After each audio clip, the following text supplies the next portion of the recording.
Hello, my name is Marcus. I'm the compiler of a collection of therapy quotes entitled 1001 Windmills of the Mind, a collection of quotes taken from what's often called the psychodynamic or the psychoanalytic perspective, which long ago, as I understand it, was referred to by some as philosophical medicine.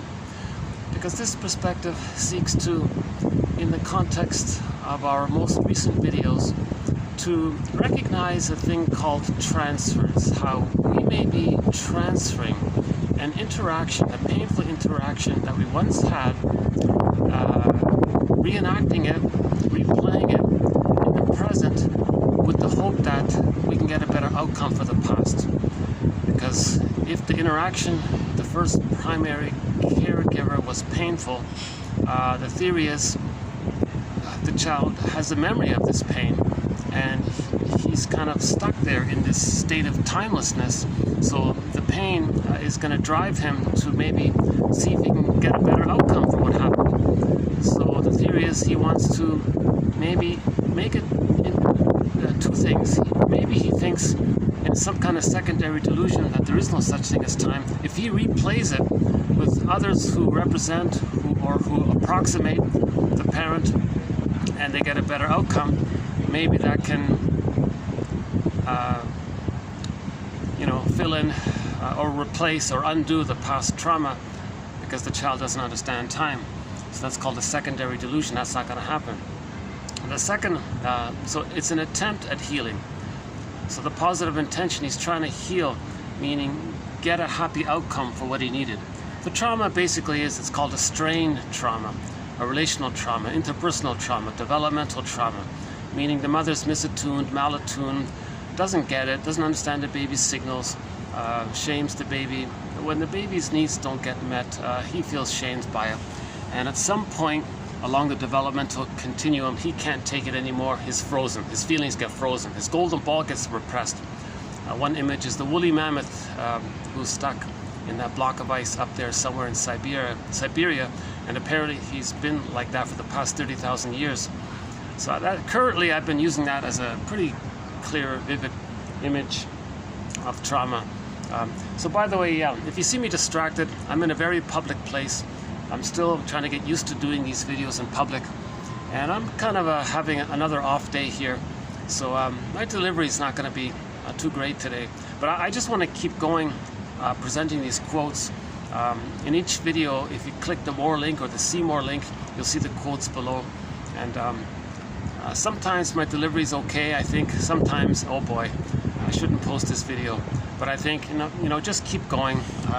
Because sometimes, even when I make a clumsy video, at least for myself, later on, I'll think, oh yeah, something clicks in for me.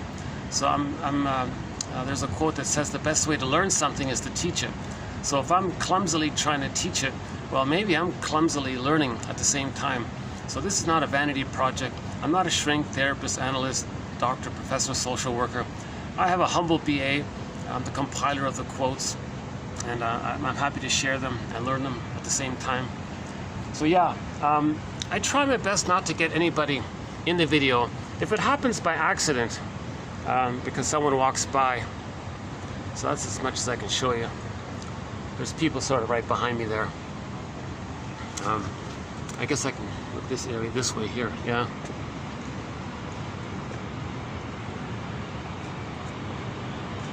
Yeah, this is my second time at this location here. All my usual spots are taken, so I'm sort of here for now.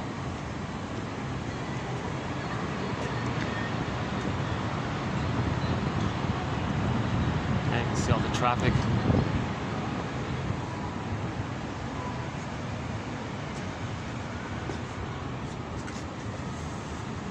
And I may need to move as more people arrive. What is it here? Let's see. 2 o'clock, 2:30.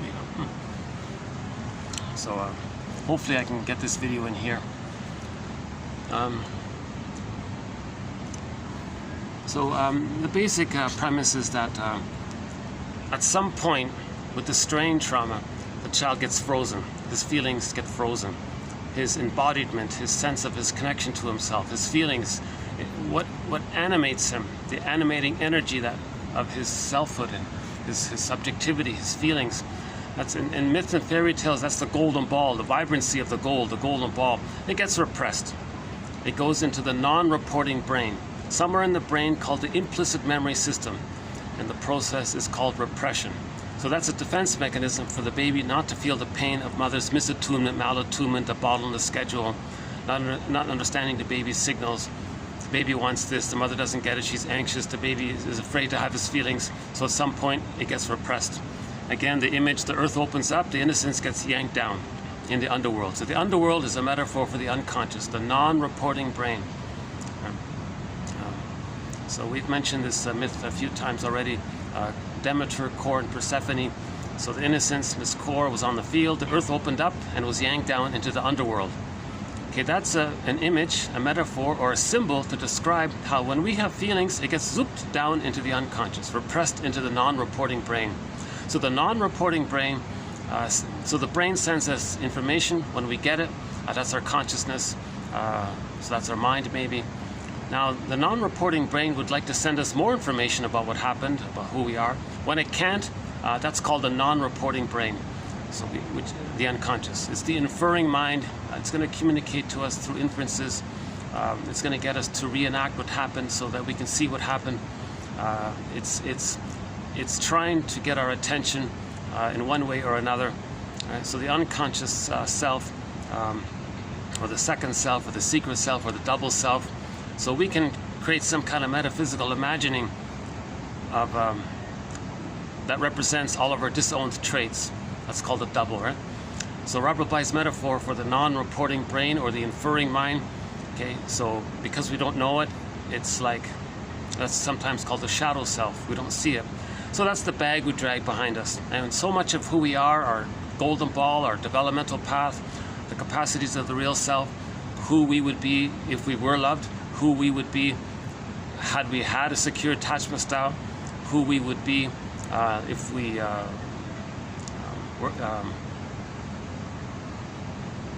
weren't traumatized, etc. That potential that gets put into the bag. So our feelings gets put into the bag. In the movie Inside Out, joy, the character's joy and sadness got zooped up that tube into the other world. So in any myth or fairy tale, or even in a movie, when someone is zoomed to some other place, to this other world, that's the non-reporting brain or the unconscious. It's this other world. So we live in two worlds, right? Our interpersonal present world and in our emotional memory feeling, because so much of who we are is in there. And we're looking for ourselves. Ourselves is looking for home. We're looking for home. So who we are is looking for us. We're looking for ourselves, and we are looking for home, which is us. So this is the dialogue called reintegrating, reowning, resynthesizing, getting back in, reclaiming what we put in. So Robert Bly puts it this way: by the age of 5, so much of who we are gets put into this bag, this long bag, and we drag it behind us. It's the shadow self. We spend the rest of our lives looking into the bag, meaning facing what we disowned, facing what we denied, facing what we can't accept, and reintegrating it. So in the Phantom of the Opera story, the singer went into the basement. Okay, again, this other world, the basement, that's a symbol for the unconscious. Again, myths and fairy tales are metaphors for psychology. They're true on the inside. They describe internal dynamics. Myths and fairy tales are like dreams. They come from within. The baby has pictorial thinking. It's all images. Things are exaggerated because of a small size. And most of the scary images in myths and fairy tales are symbols for the baby's rage. And the motives of the characters, they're symbols for what the baby needs. Okay? So myths and fairy tales describe the inner world and projection and so on. It's called primary process thinking, and there's no time there. So the Phantom of the Opera, she goes into the basement. She has a dialogue. She befriends that scary dude with the mask. Now that's not some external story. That's not meant to be some kind of wounded mentor and some external idea of a story. No, that's a metaphysical imagining of a character who embodies the singer's own traits. So that scary dude is her. It's the one who walks with her, who's not like her, who is her. He's living her life and she wants to get to know him. Okay, so she befriends the shadow self, or this double self, or second self, or secret self. Now when she owns and accepts what she sees in the bag, in the unconscious, she's more integrated, she's more whole, and when she gets on stage, into her personal life, she's a better singer, because she's more connected to herself, so she's more alive and animated. Okay. Again, with the painting Stepping Out by Roy Lichtenstein, that painting immediately shows what we're talking about. On the one side of the painting, you see the guy who lost a lot of his vitality, and on the other side of the painting, you saw the vibrancy that he's not aware that he has, but it's there. So that has won a Golden Windmills of the Mind Award, that painting called Stepping Out by Roy Lichtenstein. Well, that was nice of him. I think he wanted to sit right there or something. I'm sort of in the smokers area.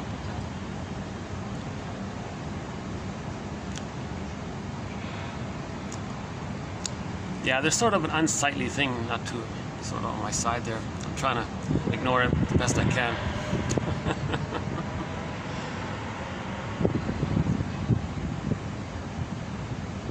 Yeah.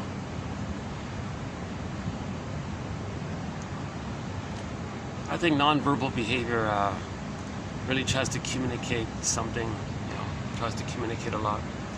Isn't there some ancient survey that said 55% of communication is through our nonverbal, meaning the body language and the tone of voice and our gestures, that kind of thing? And what is it? 55% is the body language, 38% is the tone, like the voice, the tone, and only 7% is the words. That's from the 50s, I think, but I don't know if anybody's updated it. I don't know what it is now. So, anyways, let me get back on my quotes here. So,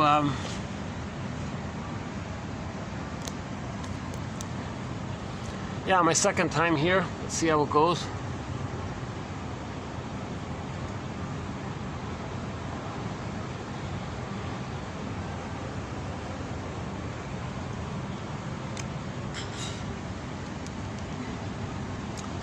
One guy named Darrow puts it this way. If we were to amalgamate and create a character representing and possessing all of our disowned traits, he calls that the skeleton character. You don't really see him. In literature, it's the motif of the double, or what we've been just saying, the second self, the secret self, the shadow soul, etc. He calls it the skeleton. He said in his story, you want to welcome the skeleton to the fireplace, treat him as an honored guest who had a right to be, who has a right to be, teaching us, and he's a wise teacher, teaching us that there is a conquest of the self, meaning we can find ourselves. We're looking for ourselves. Okay, ourselves is looking for home, which is us. So we're seeking that reintegration. Okay? So that's this dialogue back and forth kind of thing. And one lesson about this area is the story called The Student of Prague. It was like a teaching tale. The guy in the story met his double self, this metaphysical imagining of somebody who represented all of him, but he didn't know it. It was him. The double self was him. And in that story, the student of Prague, he was meant to befriend him, but he didn't make the connection that that was him. When he hurt the other guy, he was hurt. So the reader of the story, or watching the silent film version of it, or reading Otto Rank's essay about it, it's meant to learn that we're meant to own the shadow, or own our projections. So projection is the means of bringing repressed material to consciousness. Okay, looks like hopefully I got a couple of people right here in front of me. Okay, hold on a second. Let's see if I can. Let me first get my bag here.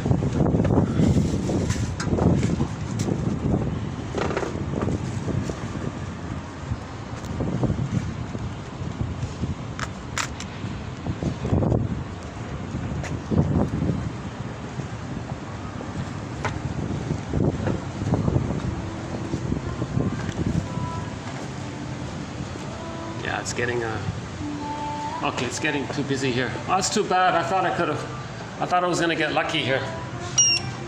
Okay, let's go downstairs then.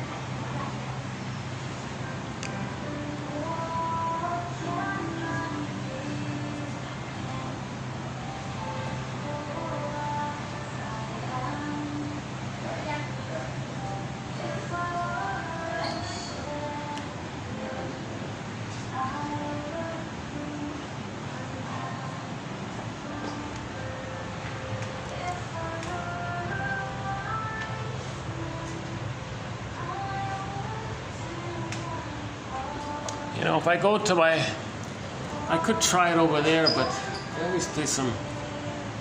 There's another rooftop, but they always play some really loud music there. So it's hard to do it here. Okay, here we go.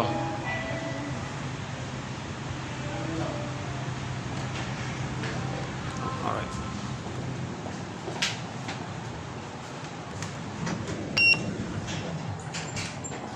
Okay, so I'll continue this video downstairs.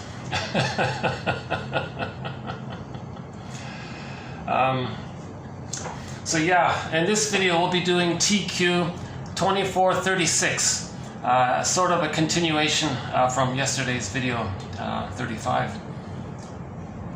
So let me get settled in first. So fast forward this video another maybe 2 minutes.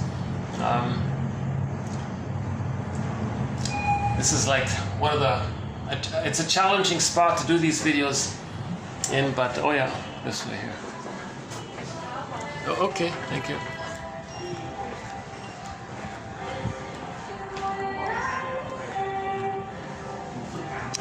You know, maybe, okay, there's a chance the second floor here. Hold on.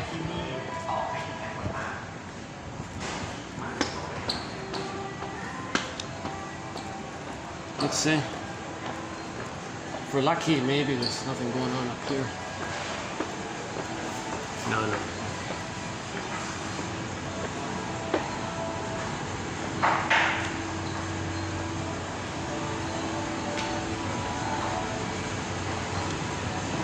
Hi. Would it be okay if I just sat at one of these tables for a little while? No?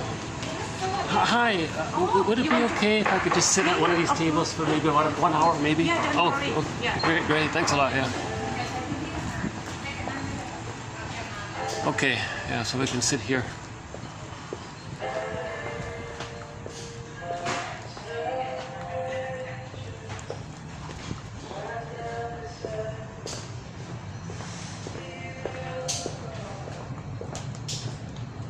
Okay, good. Yeah, let's go over here.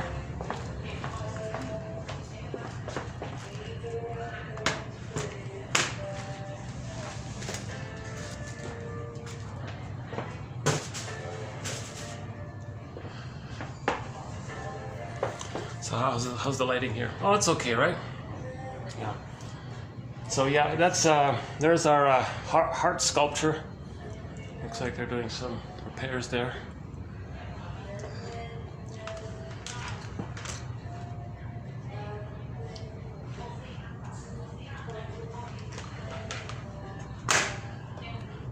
The last time I was here, I kind of got an impression that I shouldn't be here, so I never came back. So this back here, I'm really bouncing around. I've really been bouncing around. So for the past 3 months, all of my videos were done over 3 hotels, and in each of the 3 hotels, there's 2 or 3 different spots I can go to. So. So they all know me pretty well by now.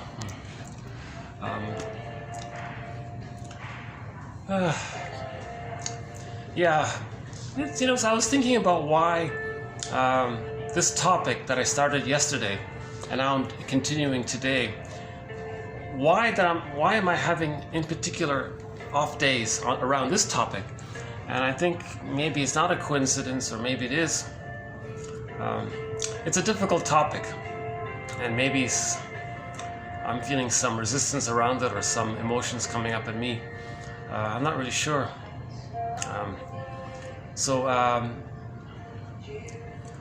A couple of videos ago, we had a quote from a guy named Bruce Brody. Okay, here it is here, about why we repeat. So when the baby's disappointed by the mother, that's the trauma. The baby wants to, or the person now wants to replay it like a cycle, spin it around, do it again. No, that was too painful what happened. Let's try it again. Can I get a better outcome? Can I have a happy outcome? Can I get what I needed? Can I get the response from the mother or the other person representing mother so that I was satisfied and I can keep my feelings? The trauma is that baby loses his feelings as the golden ball gets put into the bag. Again, with the Disney movie, the trauma was seen by the character's joy and sadness were zoomed into the non-reporting brain. That's the trauma. Huh? So you might not. I don't think people realize that in the Disney movie Inside Out. Okay, so the character Riley was very scared about the loss of the move and all that. So she was kind of frozen and afraid about that. So she froze her feelings. So joy and sadness, representing her feeling self, okay, got zoomed into the other world. It was lost. And at the console, it was all she had was the survival mode of the amygdala. Sorry? The fear and anger mainly were at the console. So hyperreactive, flight. See, the fear and the anger are kind of close linked. First, a person is afraid, then it's overwhelmed, it clicks over to the anger very quickly. So that's why they're sort of together. So in the amygdala, it's called the stress response system, the flight response. And yeah, there was a third character there. But mainly it was the amygdala. So the amygdala is just, is always there, of course. But the feeling self, the joy and the gratitude and the pleasure and the interest and the curiosity and the wonder and enjoying the present moment and trust and safety and intimacy, the joy side was gone. Now the sad side was also gone, right? To make reparation, to also have empathy and care for others, and to regret and make amends, these kinds of things, and the ability to mourn losses and to cry when it's needed, when there's a need to cry over a loss, that gets put into the bag. So that's more of the psychological self, the feeling self. So if the feeling self is the trauma, I feel, therefore I am. So it's painful to lose our golden ball. It's painful to not know our feelings, have our feelings, feeling numb, going through the emotions in life. At midlife, someone says, my life's on hold. Like the woolly mammoth, his life is on hold. So emotionally, we feel like that woolly mammoth. Put it that way. Oops, getting too loud here, huh? This is not a bad spot. I don't think it's okay here, yeah. I'm tempted to let you see the heart. Can I get the heart in? Does it work this way? Oh, there's the heart. Lighting doesn't work. Okay, that's okay.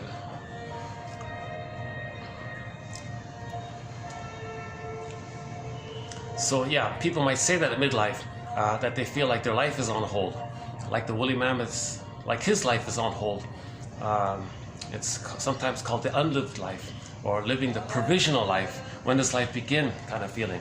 Life's not supposed to be a dress rehearsal. It's like, when does it really begin or really start, kind of thing. So we're kind of stuck in this holding kind of place, right? So that's the recognition that the baby did a desperate thing for his survival. If he's going to make a bond with the mother, the condition was he can't have his feelings, he can't know joy or know his interests, but he'll survive. So that's the fear and anger amygdala part at the console. So the baby pays a huge price for the attachment. The baby's in a immense, painful double bind with the mother. He can only turn to his mother to get his needs met, but she's the source of trauma and pain and shame and all that. But he has to turn to her. How does he do it? Oh my God. So number one, he represses his golden ball. He hallucinates that his real mother is this goddess person, while he's bonded to the rejecting mother. That's the splitting mechanism. The cycle of soothing by the mother didn't take place, so later on he coaxes others to feel what he can't feel. Now he may identify with the aggressor to be connected to the mother, so he becomes like the mother. Now what's the reenactment going to be? Okay, when the baby identifies with the aggressor, he's going to be shaming towards others to reenact how his mother shamed him. So this reenactment, this transference reenactment, is called repetition compulsion. Repetition compulsion. They're going to replay what happened. Right? Now the compulsion part, as I understand it, is because there is this kind of constant pain there, and there's this drive to have the connection for the safety. So they're looking for a safe connection. So there's this compulsion to get out of the pain and find some safety so they can have their feelings back. Right? So at the end of the movie, Inside Out, joy and sadness came back on the console, and they're the true identity for the person. And then fear and anger can sort of take a back seat. and they only appear when there's if in the future that character Riley, you could easily make a sequel for that film. So let's say Joy and Sadness run the show, but some event takes place. She breaks up with her boyfriend. Then Riley breaks up with her boyfriend. Then Joy and Sadness get zoomed away again. And then Riley's going to be cynical and angry. So fear and anger are back at the console, kind of thing. So the journey would be how is she going to accept the loss and learn what happened, and then Joy and Sadness can come back again. And really, that should be a series. I hope Pete Docter, the guy who created that story, will take a hint here. Absolutely, there has to be a sequel. That show needs to be. There needs to be several sequels. If I were him, I would devote the rest of my career just to creating new sequels to Inside Out. That's a great show. That's the first major film to show psychology, to teach psychology.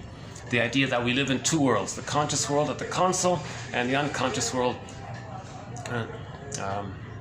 And the journey is to have our feelings come back into ourselves, to reintegrate back into ourselves. Right?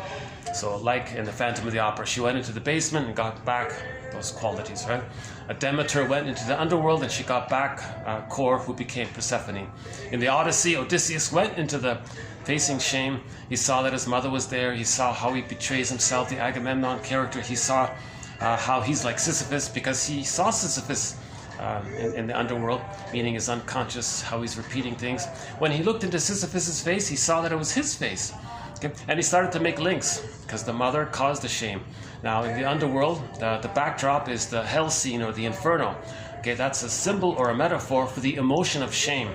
Okay, so you're facing how you were pained in shame.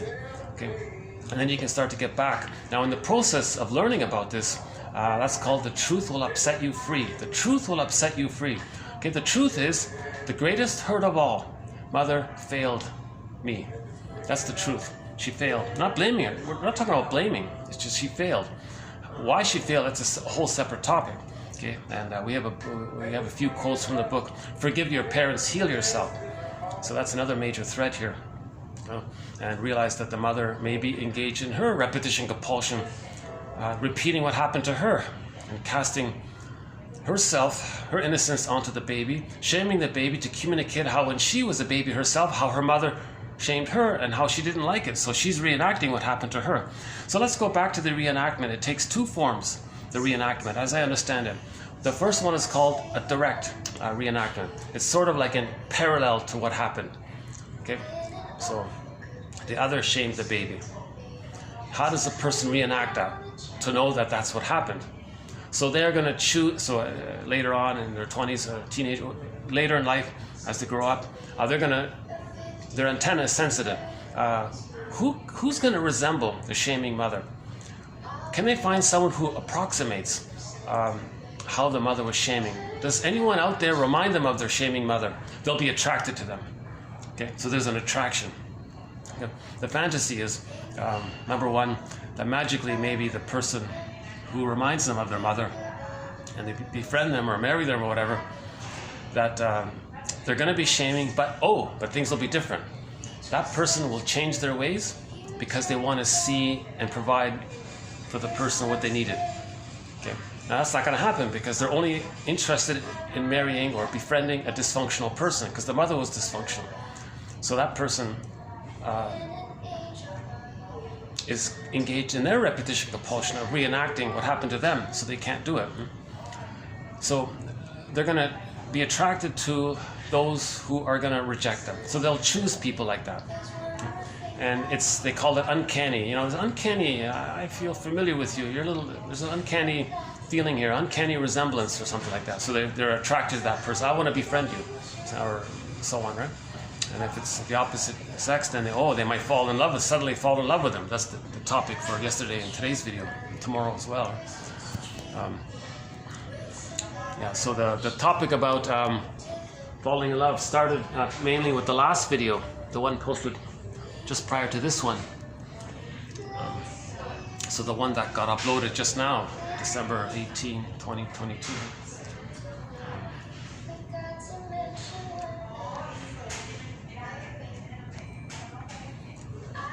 So the direct reenactment is direct. They're going to choose people who they anticipate will act like like the rejecting mother. So they can say to themselves, "Oh, that friend just rejected me. This is very familiar." So he's reenacting it. Now he's doing it so that because the double self is sometimes called the puppet master. It's trying to help us. So it's getting us to make these choices because the puppet master is trying to tell us, communicate to us what happened to us in childhood. So it's getting us to replay what happened for us to see what happened. Okay, that's why the skeleton is like a teacher. I'm trying to help you.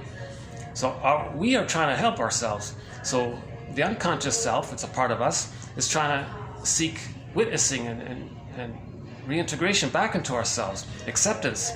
Okay, so it is getting us to misperceive the present, distort the present, misuse the present, so that the puppet master can get us to re-engage and reenact what happened in childhood, as if to say, the puppet master is saying to us, "Hey, look,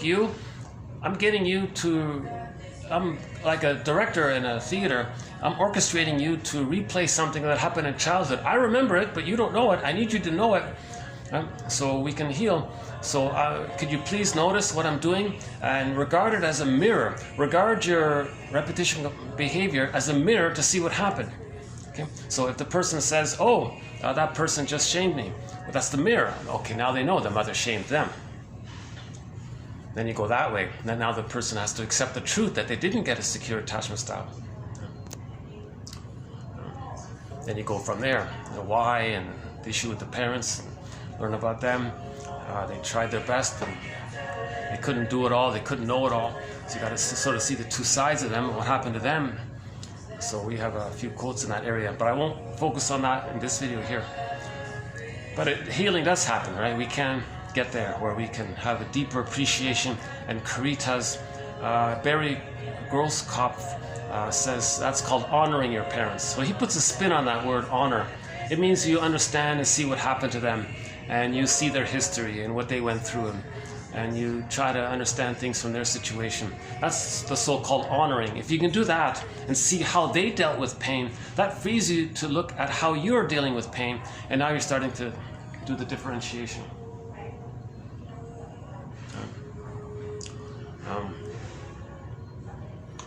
Yeah, I'm surprised to see the heart sculpture needing some kind of repairs. It was always in good condition when I saw it. Wonder what happened. It's a nice sculpture, yeah. I'm sorry to see it sort of damaged. I don't know what happened there.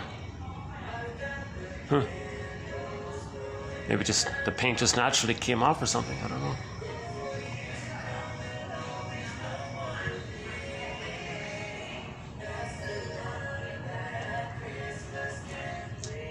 Yeah, we did a few videos just by the red umbrella there. Yeah. So the second way the reenactment can take place is a much more pained version of it, a more difficult one to work with. It's called identification with the aggressor. It means the baby really loses himself. So he sees his shamed self onto others. He identifies with the aggressor and reenacts what the mother did to him by shaming others to communicate and reenact how the mother shamed him. So that's the second way the reenactment can take place. It's called a negative magic gesture. Now again, that's a mirror to see what the mother did to them.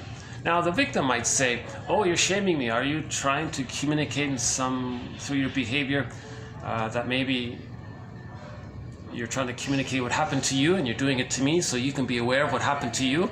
The friend might say something like that. The guy might go, "Whoa, that's an interesting idea. Well, it's food for thought. Think about it. Why is the person shaming their friend?" They're trying to communicate and reenact what happened because they're trying to be conscious of it. The goal of therapy is to make the unconscious conscious, to make amnesic memory into conscious memory. Right? The more we can make it conscious, the more we own ourselves, the more we settle into ourselves, the more we relax and enjoy the present. But if there's too much pain, the number one agenda is to get out of that pain. So they're not enjoying the present, they're just replaying the past with the hope to get a better past so they can enjoy the present. Right? Because we're sort of frozen in the past. One author says, we're never really living in the present if we're constantly replaying the past and the present over and over again. So we've been using Bergler's metaphor throughout the series. He says every neurotic is a music enthusiast, but he only has one record, one of these vinyl long-playing music disc records. Right? So he's a music enthusiast, wants to love life, but he only has one record, this painful record, this painful recording of what happened, of the trauma, of the fixation. And he carries this record with him everywhere he goes.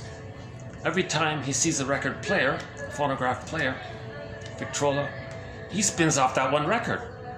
Meaning he's just going to replay the past again and again, trying to get a better past, undo the past, find some reconstruction for the past. He's trying to get out of that. He's trying to erase, as if to erase the past. It can't be done. So repetition compulsion is a mirror for the person to see that there's trauma. Repetition compulsion and trauma are basically synonymous, says Paul Libby Russell, TQ 2119. That would be a good place to start on this topic regarding transference and repetition compulsion. Two major threads in 1001, Windmills of the Mind, transference and repetition compulsion. So keep that in mind, this idea of keep that in mind, this idea of transference and repetition compulsion in relation to our current topic on partner selection, mate selection, partner choice, romantic love choices, right? So let's okay,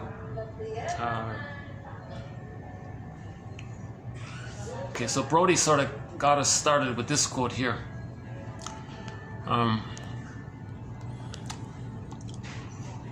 The unconscious experience of transference may be something like this, quote, "You in the present, dear friend or dear partner, you may be nothing like my emotionally abusive parent, but I need to keep seeing you that way because I have unfinished business with them."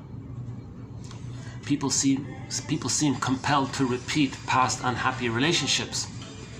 In the transference, the client says unconsciously to the therapist, "I know that you are really my therapist, this other person out there that I have discovered, but I will create in you a replica of my father, or maybe my mother, or maybe father, sister, brother, sibling, etc., whatever. And I will act towards you and feel about you as if you were really that person, all the while knowing that you're not." The repetition compulsion underlying transference represents an attempt to keep repeating a past trauma until a different outcome is achieved. That is to say, it is an attempt at so-called belated mastery. This endless, okay, secondary delusion is not going to happen. Okay, so Russell says you can have 20 lifetimes reenacting. So if the mother shamed the baby, he grows up and becomes a shamer, a so-called stinger. He can have 20 lifetimes in his cynical humor and putting others down, having negative thoughts about others. He can have 20 lifetimes shaming others. That's never going to correct what happened to him in childhood. So it's an endless attempt, right? So this endless attempt to gain mastery or healing requires the choice of an object, or the distorted perception of somebody that is like or resembles the original trauma-inducing object.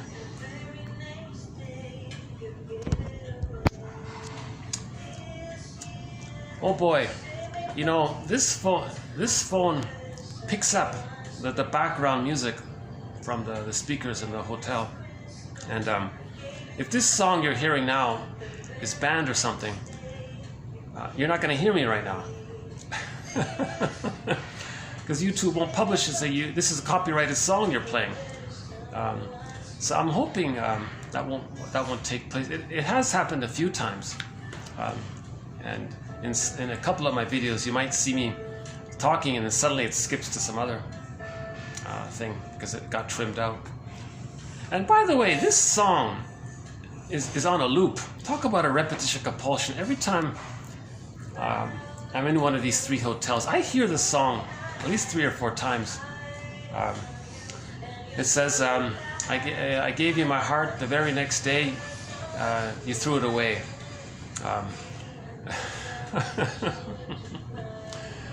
Maybe maybe they discovered in some survey that a lot of people found that appealing or something. But the issue is the other person is not the breast mother, so they didn't reject them. They just couldn't meet the unrealistic expectations that the projector had.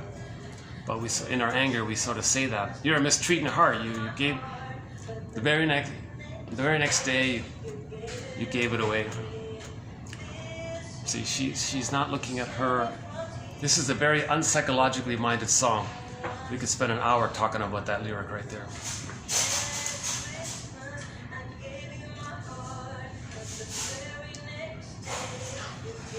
So she fell in love with the guy, right? So it's called transference love. Okay. The partner resembles the abusive parent. That's why she gave her heart away to that person, because she has the fantasy that this abusive partner who resembles the parent, hence the attraction, the fantasy is the partner will give up being dysfunctional and shaming, because what he wants to do instead is to provide the needs that person needed in infancy.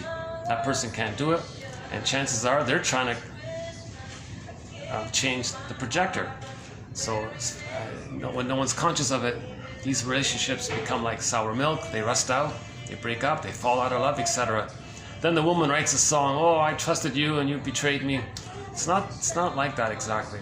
She's using the splitting mechanism. She's good and he's bad. So when people are upset, they revert back to the splitting mechanism of the goddess and demon. One's good, one's bad, that kind of thing. A lot of these songs most of these songs, that's not true. There are a few psychologically minded songs, and we've played them throughout 1001, Windmills of the Mind. For example, It Must Be Something Psychological by Katie Lee.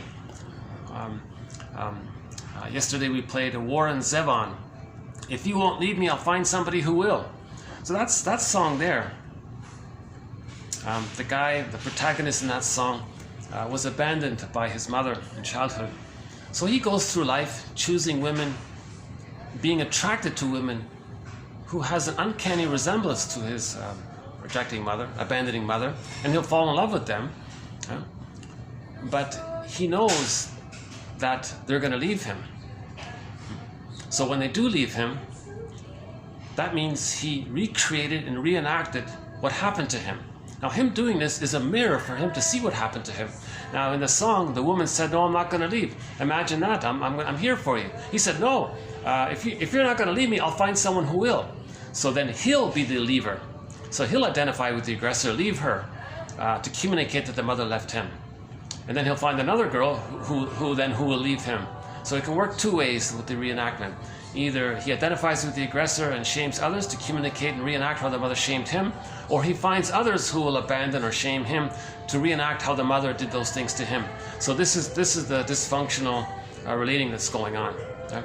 And the person might coax others, goad others into one of these roles to make it happen, because they're in this compulsion to replay it in the fantasy of getting a better outcome that can be filled in for the past memory. But there is time, so it can't be done. See, so the goal is to be aware of this, mourn it, and then we differentiate. So I think the title of that self-help book is very good. Forgive your parents, heal yourself. That's sort of the direction that we're heading in, right?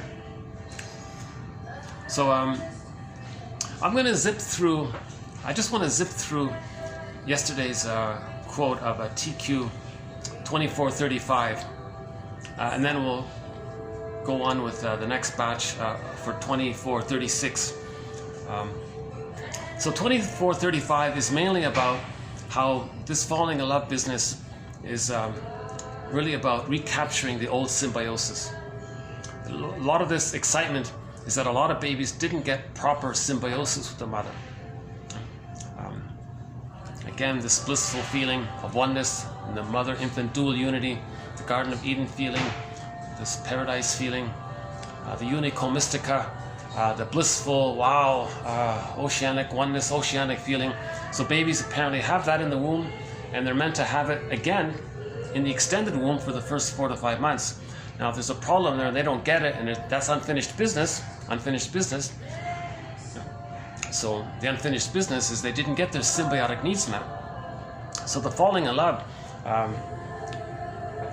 the earlier the trauma is, the less of the symbiosis they achieve, the greater the intensity of the falling in love feeling, because there's this burning. The baby needs the symbiosis to feel safe, to know himself. If he didn't get it, there's the burning issue. He's got to address this issue of him not getting that needs met. So when he finds somebody in the present that approximates or resembles some kind of uncanny commonality, or close enough, and he'll distort it. If he's so desperate to imagine the other as resembling the partner, he can almost do it to anybody, really. He can just distort it and lie to himself, because he's in this compulsion to find someone he can fool himself into believing resembles the approximate mother, the mother, and then he has this hope that the person in the present will provide a corrective past. It can't be done, so he'll do it again, kind of thing. So symbiosis is a key issue here. So that's what 35 is about. So I'll zip through them first, just to clarify. This we've got 4 videos here, all on the same topic, and I'm doing something very different this time. I'm not sure why I'm doing this. Maybe I'm feeling overwhelmed by this topic, and I feel like, I actually on my way here I was thinking about it. Why am I doing these quotes differently? I think what it is I want the support of my imaginary audience to help me. I didn't want to just be alone with these quotes. So I got the quotes, I just batched them up there, but I didn't read them or put them in any kind of order or think about it too much. I just copied them and got them. And I left it at that. I felt a resistance to it. Well, I want to take it and talk with my friends. So you imaginary audience is my imaginary friend right now. So I feel a little supported in facing these quotes. So this is a difficult topic for myself as well, right? So these quotes represent approximately 4 videos worth of space limitation. So each video allows me a certain space limitation. But to get all of these quotes in, I need 4 videos to fit it in. So yesterday was the first batch, 2435, and this will be the 36th one, and we'll do 7 and 8. And then I'm going to definitely take a break on this topic for a while. So this is, at the moment, I'm including this issue of falling in love, or transference love.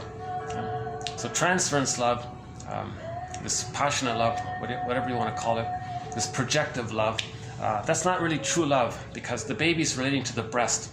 So if you see someone that's symbolic breast, that's part object relating, you just want them to give to you. You're not seeing them as a person. Oh, hold on. There's an alley cat doing some little aerobatics there. I don't know if you can see him, but there was sort of I can't see him. Yeah, I jumped down. There was a cat there that just did a bit of a leap. Yeah, that was a cat on a hot tin roof, literally. Yeah, I guess. I think we missed it. Yeah, the cat is one of the companion animals to 1001 Windmills of the Mind, as is the gecko, the bee, the mosquito, the heron, the loon, and a few other, the crow, and a couple of others.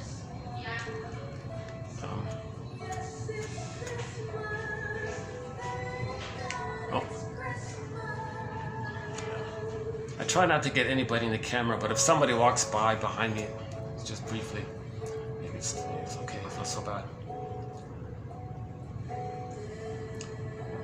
Yeah, okay, so let's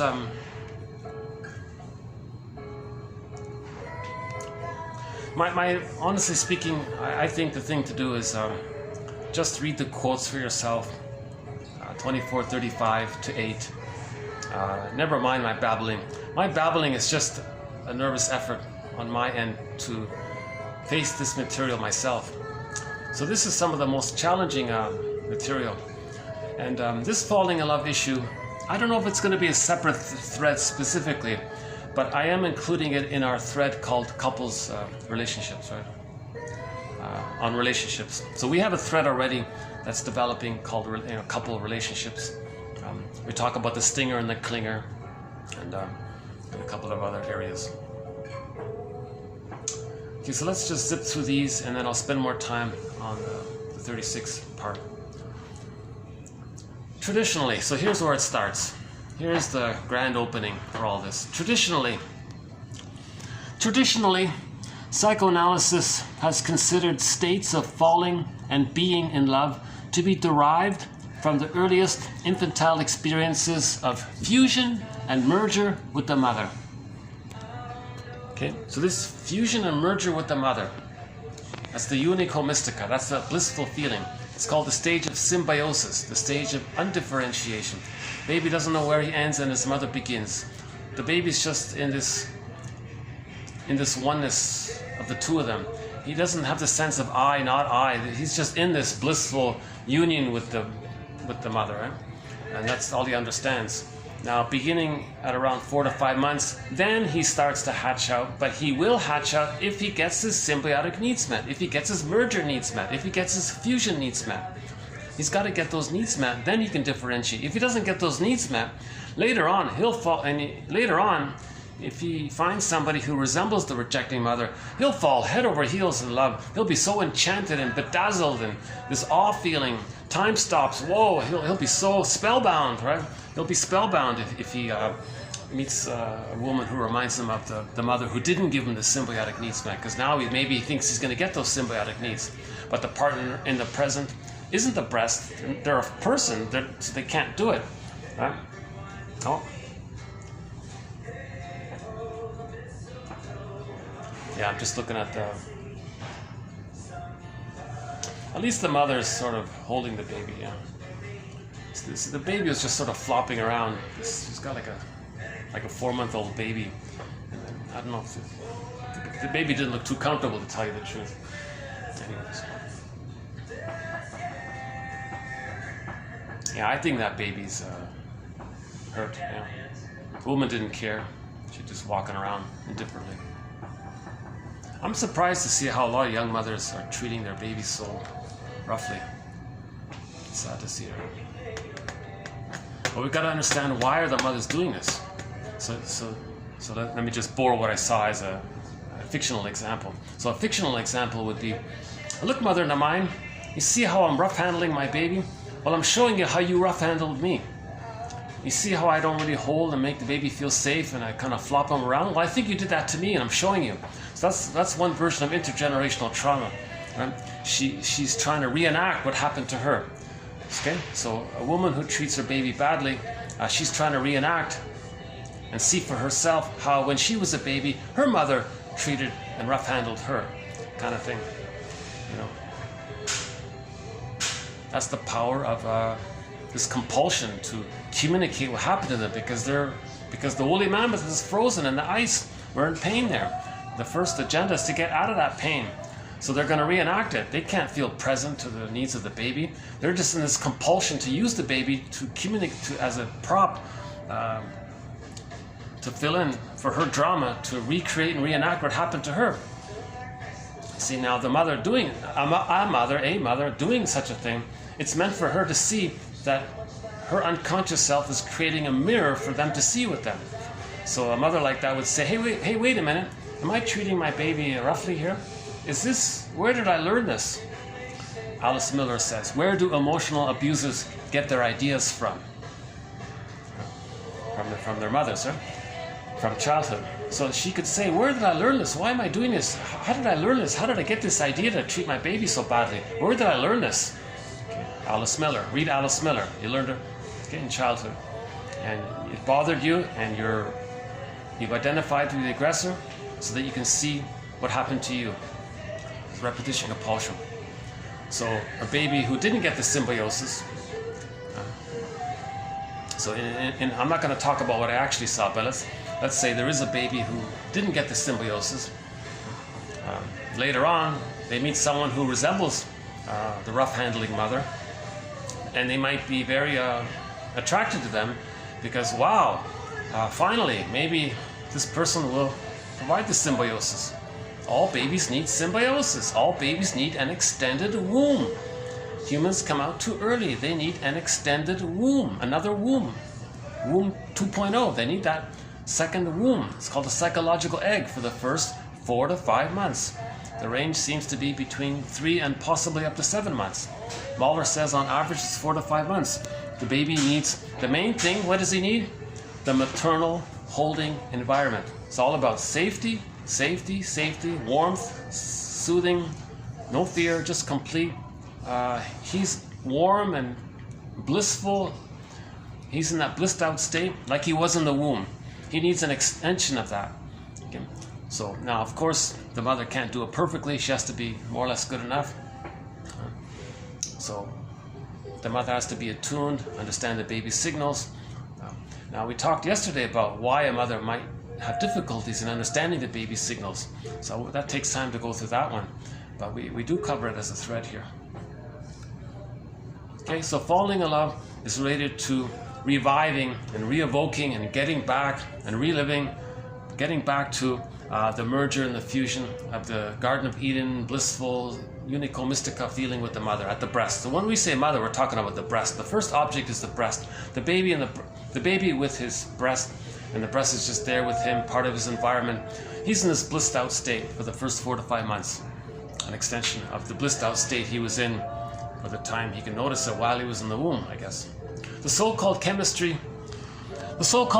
of falling in love seems largely based on unconscious motivation to recapitulate the themes from the past in order to re-image them, rather like looking for something new in something old. Yeah, that's a pretty good way. That's a pretty good brief summary of it. So when you fall in love, you're looking for something new in something old. You recreated the something old. The person you're attracted to reminds you of the something old, and now you want something new out of it.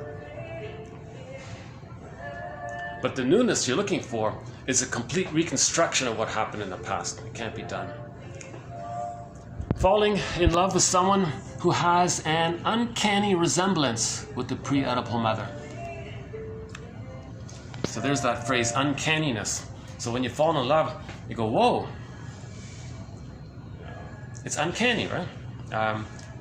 It reminds you of the mother, and you don't know why, but you're drawn to them and you fell in love with them. That's because there's an uncanny, meaning unconscious recognition. You recognize your mother in that person, but it's unconscious, and all the emotions are coming up because of the unfinished business. And the unfinished business, the great hope, the great desire to have the safety with the mother so that they can know themselves after they get the love from the mother. That's called falling in love. It's called transference love. You're transferring. The repetition compulsion that drives these unconscious projections tends to create a defensive experience of living with the same familiar objects. This stands in tension with the developmental hope and fantasy of having a better or reconstructive experience. So she points out 2 areas. You fall in love, you recreated the old familiar thing. Some people might be tempted to just stay there. At the same time, there'll be this drive to have a better past, so you're going to want to develop and have a healing out of that. So there's the 2 aspects of the repetition compulsion. Recreating the familiar past, and then from there getting a better outcome. The bliss, partner choice. Transference repetitions based on the experiences of one's past. The hope that the new relationship will provide novel and better experiences. So that's an understatement. They want a greatly novel and an immensely better experience. So much so that it can't be done. Because the person in the partner isn't the breast. And you can't zoom back you can't travel back in a time machine, that kind of thing. If the partner is nice to the person, you feel a little good by it, and that's helpful and all that. You have the memory of it, and that keeps the relationship going. But ultimately, the idea is to feel safe with the partner, and when you feel safe with the partner, then you can mourn the loss of who should have been there in nursery time. So if the partner's there, you feel safe with them. There's a delayed onset. So grief is healed when it's witnessed by a caring other. So when you feel safe, so the caring witness makes you feel safe. They're safe. When you feel safe, stuff you've had within all this time suddenly comes up. It's an onset. When people don't have the caring witness, they're going to be manic and keeping busy and hypomania because they're like on a motorbike running away from the grief. They don't want the grief to catch up with them, so they're going faster and faster, right? And it can lead to problems because of that. So the idea is to, okay, no, talk to somebody, feel safe with somebody, and cry it out. Have a good cry about it. Right? And we talked about this mechanism being very similar to the humor mechanism. There's a kind of a parallel. In the first part of a joke, you feel some tension. In the second part of the joke, the punchline, you get the answer, you feel safe. Then you might laugh. So the first part was the nervousness. Knock, knock, who's there? Well, so there's tension there. It's not too much, it's a little nervous about it. And then you get the answer, and you might laugh if it's a good one or something. Or depending on how urgent there's a need to feel some relief, you might laugh at every trifle little thing. A lot of these sitcoms are very, very banal, but people are so eager to allow themselves to feel a little tension and laugh at it, even if it's negative humor. It means they're very stressed. If you're laughing at Schadenfreude, the person's very stressed.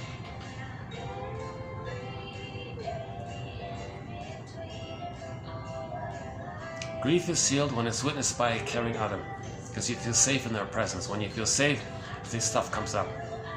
Some people try to do it in nature, the cabin in the woods, but it's limited. You really do seem to need another person, because you want to see that they see you, you want to see that they're okay with you and they're not going to leave you while you're upset. Now the caring witness usually has gone through it themselves, or they know about it, kind of thing. Somehow prepared, I guess. The bliss of falling in love. The bliss of falling in love is seen as the result of a revival of feelings that once belonged to the symbiotic phase of infancy. Yeah, so that's a good summary statement. Again, the bliss, okay, there's the bliss, the symbiotic bliss, the heavenly Garden of Eden, the Wakanda, the manna, the love conquers all, that huge, exciting, powerful feeling, right? So there's the oceanic feeling. So the bliss, the ecstatic or the transcendent or whatever we call this unico mystica, this paradise feeling. The bliss of falling in love, the honeymoon, right? The honeymoon bliss of falling in love is seen as the result of a revival. Revival, you're going to revive it. You bring it back up. You had it in the womb, now, but it wasn't enough, so you're going to revive it. A revival of feelings that once belonged to the symbiotic phase of infancy. The symbiotic phase of infancy. In the womb, it was there. Assuming there was no prenatal trauma or prenatal distress syndrome, let's say things were okay in the womb. Now, post-womb, in the first 5 months, maybe there was a lack of symbiosis, maybe it was a painful symbiosis, maybe a negative. So you want to go back to the point prior to the pain and have a better result that can fill in for that point of the pain, and have the painful memory as if gone and replace it with the positive memory. So that's the fault, that's the bliss. You're hoping to have that happen. You're hoping to heal, put it that way. You're excited because maybe you're going to finally heal and have emotional freedom. So we feel very relieved when we feel emotional freedom. A very graphic image of this is from the French animated film Kirikou and the Sorceress. So little Kirikou there lifted the thorn from the woman's back, and she had emotional freedom. And you felt the great shift in her. I would say watch that family animated film in French, dubbed in English. Also, there's a version with English subtitles. They're both. I like the dubbed. The dubbed version is pretty good. I would go with the dubbed version if you have a choice. Kirikou and the Sorceress. I would say watch it for that thorn pulling scene. That's the falling in love, the hope to have that, the hope to have the thorn lifted from, because that's the emotional freedom. You're no longer stuck. It would be like the woolly mammoth finally can run and be free. I've been stuck in this block of ice for 30,000 years. Whoa, what a relief to run on the field now. Oh, I feel so great. It'd be something like that. So that's the falling in love, the hope for that, the possibility of that, the dream for that, the fantasy for that. So that's why we're so bedazzled, so in rapture about this possibility. Now, if the person was a very if the person has the bully pattern, and if a person with the bully pattern falls in love with someone, they're going to want to control that person, because they're demanding that the person be a stable breast, because they didn't have a stable breast. So it depends on where the trauma takes place. So everybody's response to the falling in love feeling will be a little bit different, because it's based on where the fixation, where the stunted development, where the arrested development took place along that continuum between birth and 3, where it took place. The earlier it takes place, the greater the intensity of the feelings. The later on, maybe it's a little more manageable, especially if it's post 18 months. A distinction can be made. So a distinction can be made between mature love, abiding love, or just simply loving, versus this falling in love business, this transference love. The latter is characterized by projection of the ego ideal onto another, intensification of pre-Oedipal needs, particularly the refinding of the symbiotic bliss. So just for the moment, I'm going to focus on the third one there. The refinding of the symbiotic bliss. The refinding of the symbiotic bliss. Even if the baby only had it when in the womb, he got it back. He refound it. Falling in love, a mutual hope for fusion. The falling in love experience has a parallel with the first love between mother and baby. Falling in love is perhaps one of the most striking examples of transference. Now this falling in love is like a sudden, quick thing. So the Greeks came up with the image of a little Cupid there throwing his arrow, the love arrow. That's their way of describing or pointing out that people can suddenly have this sudden, instant love at first sight feeling. That's transference love. Love at first sight is transference love. So to the Greeks, falling in love was a passion imposed by the arbitrary whims of Aphrodite, or the mischievous arrows of Eros, or Cupid. So arrow of love. At the moment of meeting him, there was this so-called arrow of love. Is this a description of the transferential nature of falling in love at the first sight? So good question. I think it's more of a rhetorical question. I think she's right, personally. I think that's, what else could it mean? They didn't have the psychology of somebody in the present offers an uncanny resemblance to the parent, and now you want to reenact what happened with the fantasy of getting a better outcome for the past.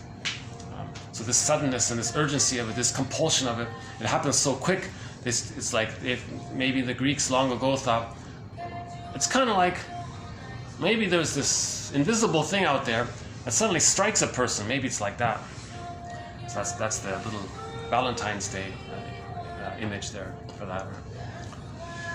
He believed his problems stemmed from repeatedly falling in love with women like his mother.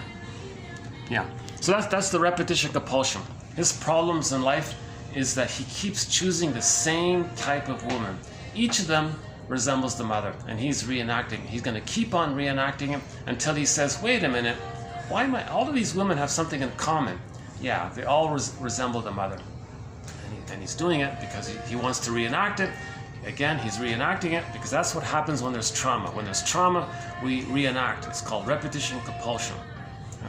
And related to that is the concept of transference. So we transfer the past into the present. So the present becomes a new edition of the past, a replay of the past. So we distort the present, confuse the present, blur the present, don't believe the present for what it is, misuse it, misperceive it, because you're in this compulsion to emotionally see a new past play out in the present. So you're going to forget about the present can take a back seat. The reality of the people can all take a back seat. All you want to do is just replay what happened. That's called transference love, and the reenactment of the trauma. His falling in love with the girl is also the fruit of the time-honored hope of someone just like her for refinding lost family life. So maybe the person had a fantasy all of his life of who the perfect girl would be or something. Does he realize that this image he's creating is supposed to be some good version of, partly based on the mother, but maybe a better version of her? Anyways, his goal is to refine lost family life. He wants to refine it. Why? Because he's got unfinished business. The unfinished business is he couldn't process, he couldn't metabolize, he couldn't digest, he couldn't perceive, he couldn't handle what happened to him. Okay, what happened to him? He was traumatized. Too much, too soon, the mind escaped, disassociated, repression, disassociation, frozen. That's the trauma. So that's unfinished business. He couldn't perceive it. So he wants to maybe replay it so he can see it and know it. So the therapy is we start to put words to things. We start to create interpretations. And then we, okay, and then we start to cry that way because the interpretations provide the caring witnessing and the understanding. And then we can cry by that way. So it's called the mourning process. So therapy is the mourning process. Right?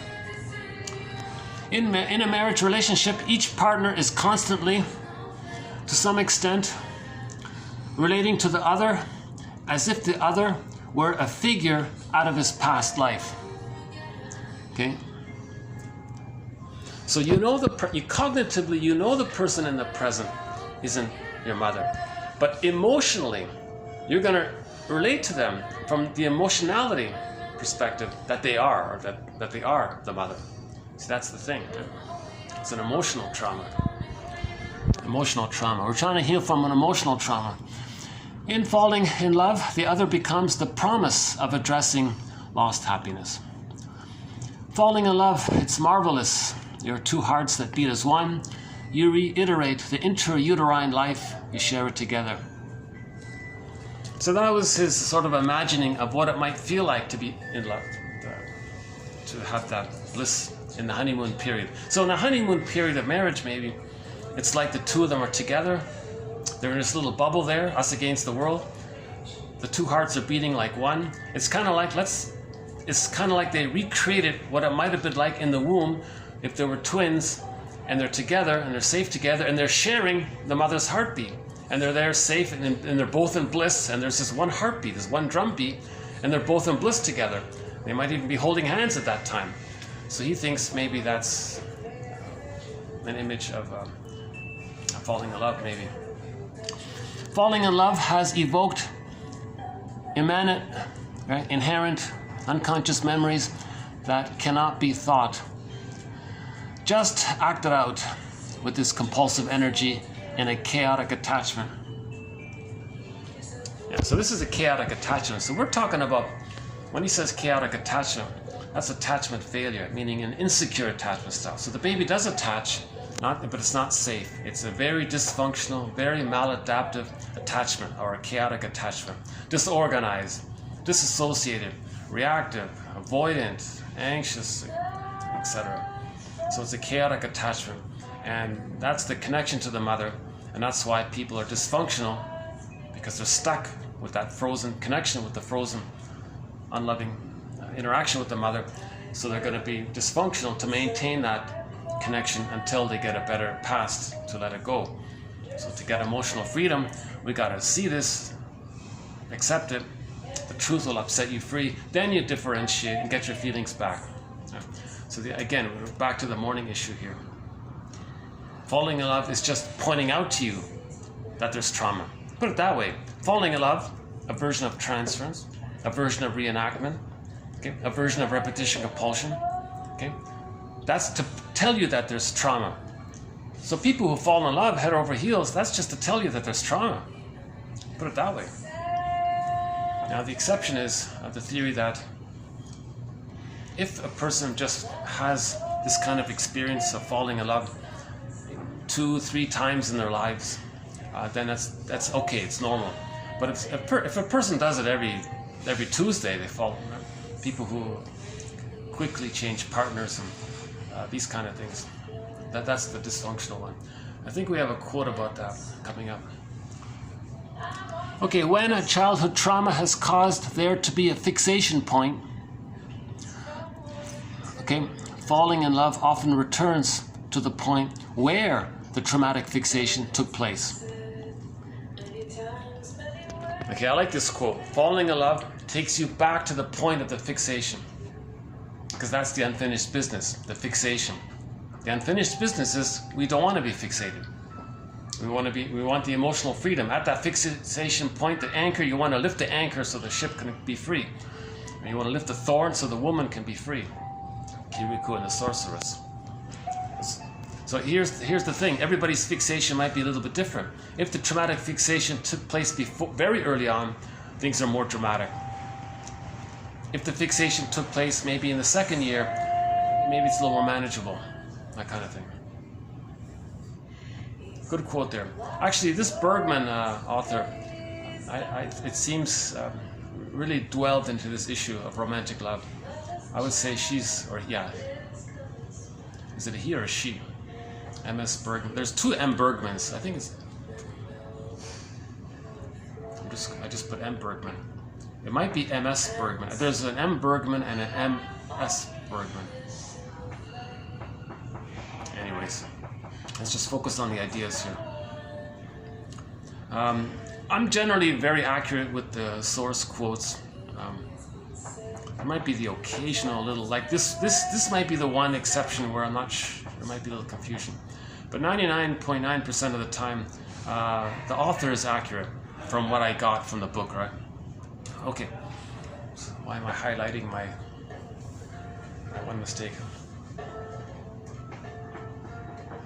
So highlighting a mistake, I can use that as a hook, as a trigger to the unconscious guilt that I had as a baby that I didn't save the mother. So babies think they gotta save their mothers, heal their mothers, protect their mothers, comfort their mothers, be a parent to them, soothe them, because they gotta get the attachment from them.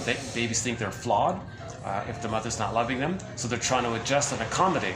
Okay? So that's called unconscious guilt because it can't be done. So the person has unconscious guilt because they didn't save the mother. Now the memory of all this is called the superego or the critic, and you go through life with this critical voice in your mind saying, you can't be happy. Did you save the mother? No, I didn't. So you're guilty. And it goes on and on like this. So if you do make a little mistake somewhere, it might trigger that ancient memory where you felt badly that you didn't save the mother. But that's the thing we got to face. It's not the baby's job to be a mother and heal and correct the mother. The little baby can't be a magical super goddess therapist to heal the mother and make the mother a good mother. The baby can't make a dysfunctional mother into a healthy, mature, loving mother. The baby can't do it. But the baby thinks he's flawed if he couldn't. That's called unconscious guilt. Poor baby, why does he put such a burden on himself? He thinks he's an invisible criminal. He thinks he committed some kind of invisible crime. The theory about that is he thinks he's a little god. He creates everything. So when he's born and there's problems, he thinks he's flawed if there's problems. There's something wrong with him. Or related to it is the baby must see the mother as good for the attachment, and to account for why he's feeling bad, he concludes that maybe he's no good. It's called The Moral Defense by William Fairbairn.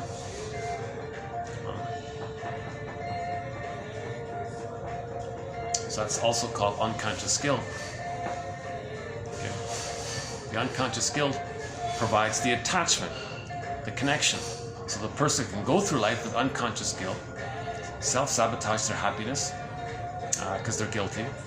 They don't deserve happiness, meaning the baby couldn't have his happy feelings. He got squelched, he got frozen there, so he's reenacting it. So he's reenacting the loss of his feelings and needs, and that's his loyalty and attachment to the mother, and he's sort of stuck in that state. So we are repeating and spinning it around and around, trying to thaw out the ice to free the woolly mammoth for ourselves, within ourselves, emotionally within ourselves. We want to free the emotional woolly mammoth, the frozen woolly mammoth within our... Okay, falling in love. All right, next one here. When a childhood trauma has caused there to be a fixation point. Oh, that's the one we just did. All right, next one here. When a couple fall for each other, there will be some kind of fit in the transference. Often, hold on. My battery's about to run out. Sorry about this. I do notice a plug here. Give me a minute to plug in. I did bring the cord this time. So while I got it on my mind here. Fast forward this for maybe a half a minute or 1 minute. Let me get this cord going.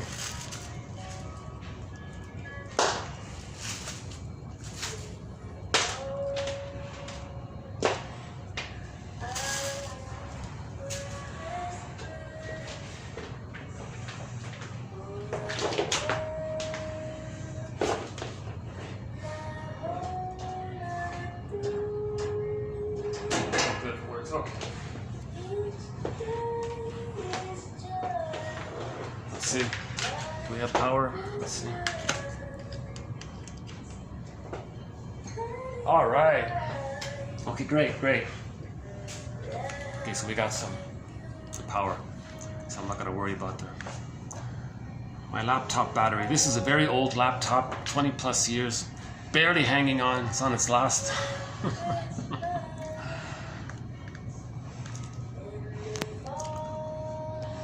Yeah, the Buy Me a Coffee fund me page says they now have a function there of the wish list. You can tell people what your wish is. So I thought about it. It says, yeah, guys, if you find these quotes helpful, if you make a donation and you get the collection, you'd be helping me out in this area of the technology. Long over, yeah, I need an update here. And I've only got about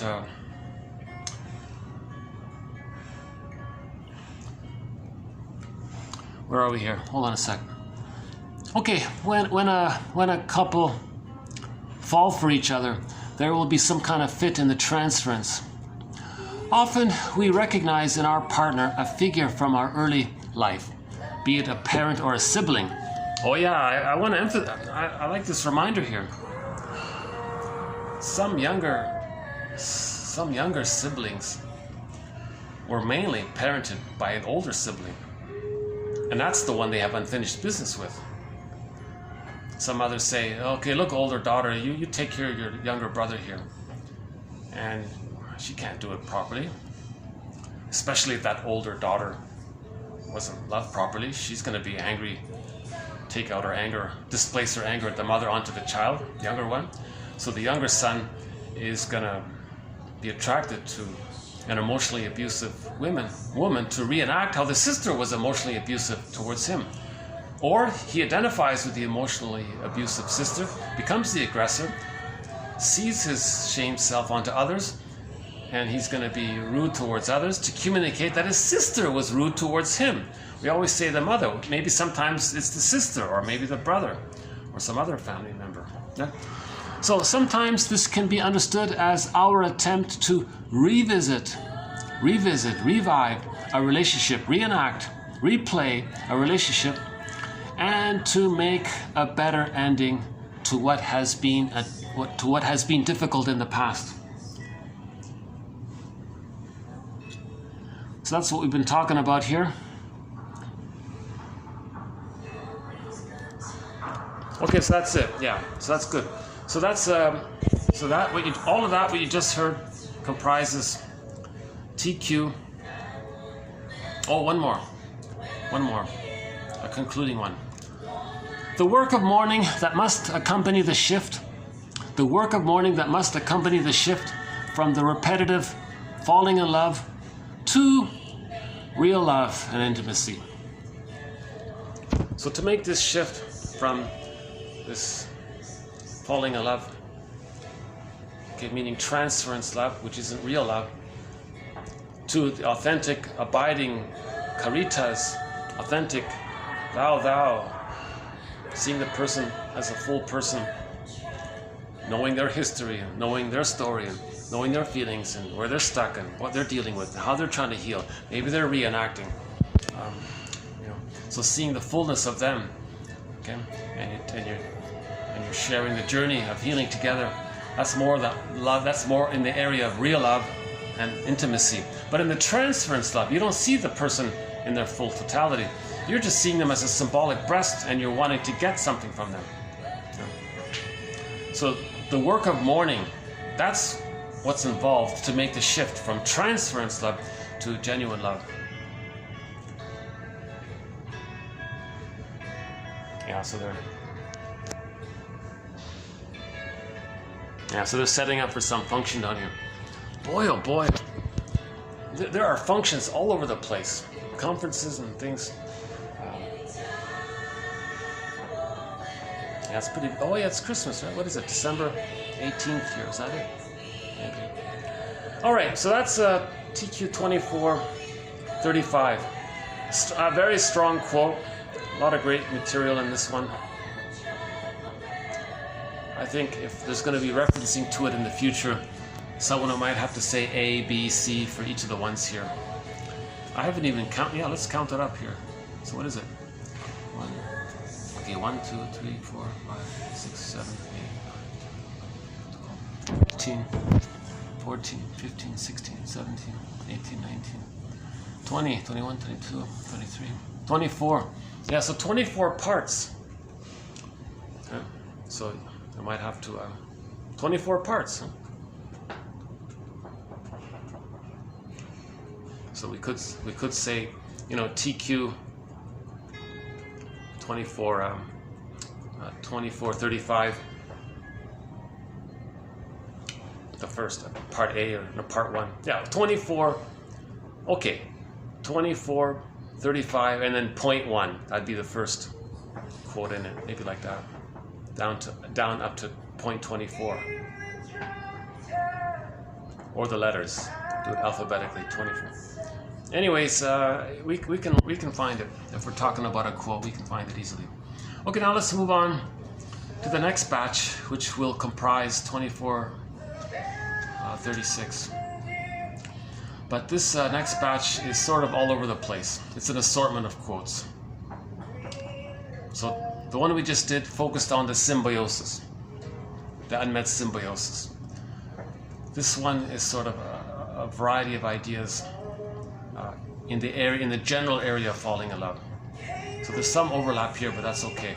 So let's run through these as well. To state that the phenomenon of falling in love is founded upon a primal dream, okay, that's the symbiosis, the primal archaic symbiosis and fusion and merger of love, entitles it to enlistment in the general phenomenology of the transference.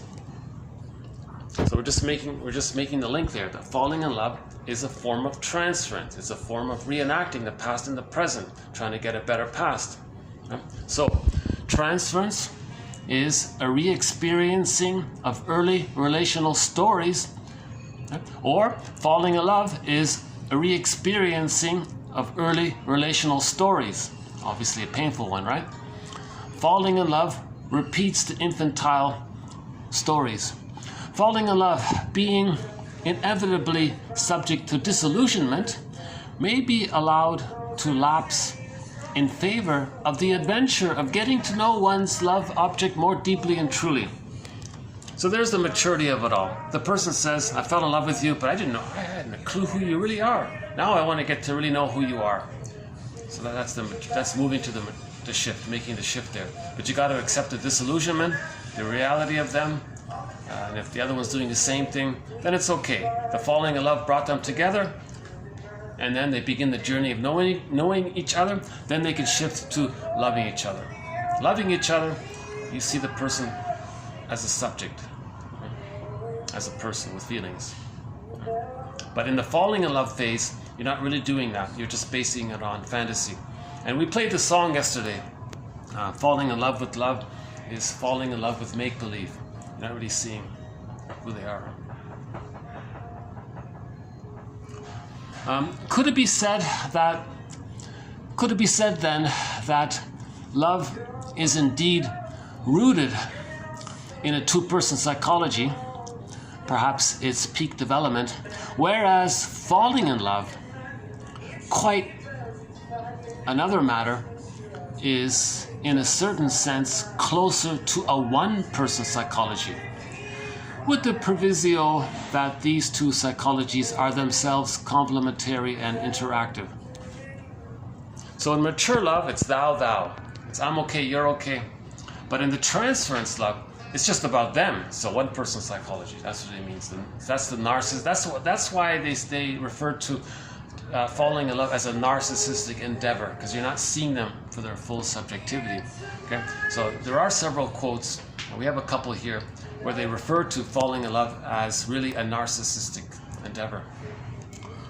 Okay, projected love, which is the same as falling in love or transference love, which is in turn a form of immature self-love or narcissism.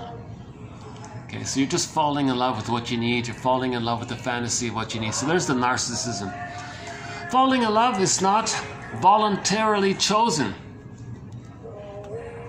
Yeah, so there's the unrequited love. If one person falls in love, he didn't choose it. He walks into a crowded room and whoa, he's in rapture, bedazzled by this one person standing by the water cooler or something.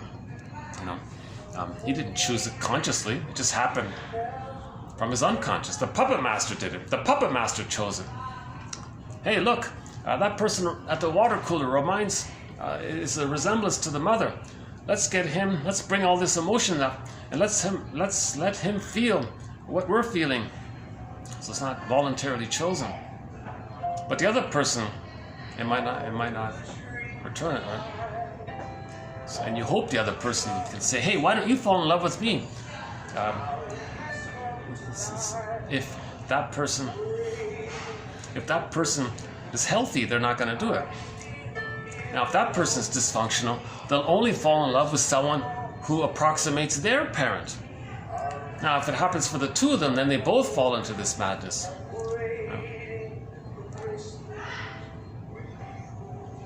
The richest paradox of the film. The richest paradox of this film is that she is falling in love with him because he's falling apart.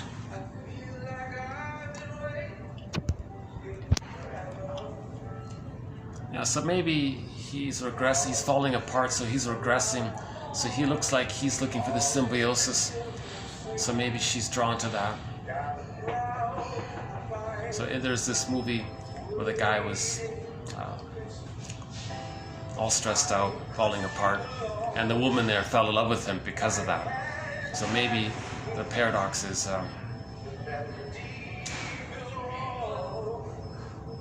that person is getting close to the symbiosis, because when you're falling apart, you're regressing. When you're regressing, you're looking for the breast to merge with. So, and another person might be drawn to that because they have unmet symbiotic needs. Something like that. Okay, to describe something or someone as addictive is to express the power of infantile longings. Okay, so any kind of addictive thing, chocoholic or any kind of compulsive, repetitive thing, mild or not so mild, that's to express the power of infantile longings for the symbiosis. Now, if the substance the person is addicted to gives them that blissful oceanic feeling, okay, that's a mirror to know that they didn't get their symbiotic needs met. Yeah. Okay, so to describe something or someone as addictive is to express the power. Okay, so addicted to love, right? We have that song, Addicted to Love, right? That's the transference love, right? Who sang that song, Addicted to Love? Forgot his name. Okay, to describe something or someone as addictive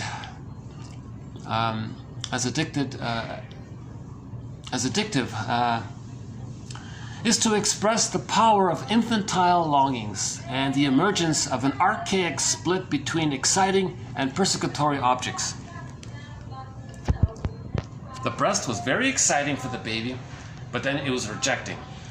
So there was this great hope, great enticement, great allurement, the great excitement, and then the huge, painful rejection.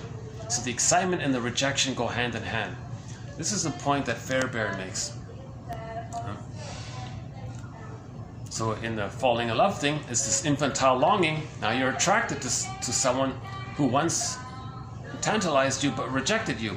The person in the present resembles that, so now you fell in love with them with the hope that they'll create some kind of experience which you can take and zoom back in a time machine to replace the painful experience with the happy experience. It can't be done. So you're just going to replay the excitement and the disappointment. To be aware, again, it's a mirror to know what happened. That's why I don't like that woman, that popular self-help book called Why Men Love Bitches. It's an advice book to teach women on how to catch a guy. They say this exactly: be taunting, be exciting, be alluring, but then be very rejecting. Because you want to evoke the guy's transference love. You want him to be bedazzled and spellbound, and that's how you hook him. That's the advice. Very disappointed that such a book is so popular, rather than an analysis of that phenomenon.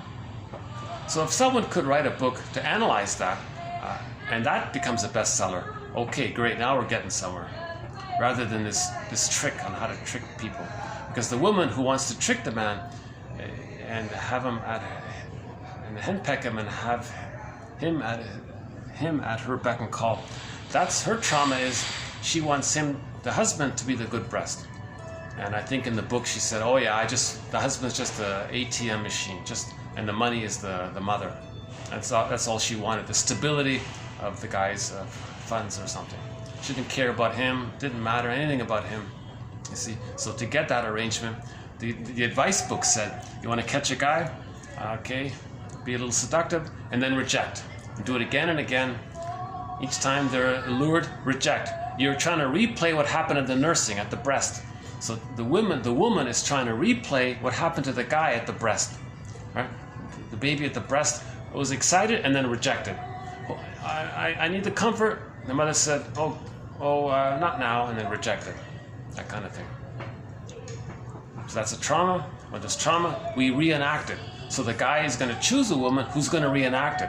And the advice book says, hey ladies, there are guys out there actually looking for bitches, being promising and rejecting. That's Why Men Love. That's the title of the book. Very catchy title, right? When I first saw that title, I thought it was going to be analytic.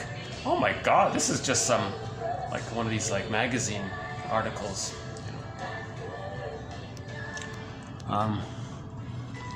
Okay, idealization and depreciation.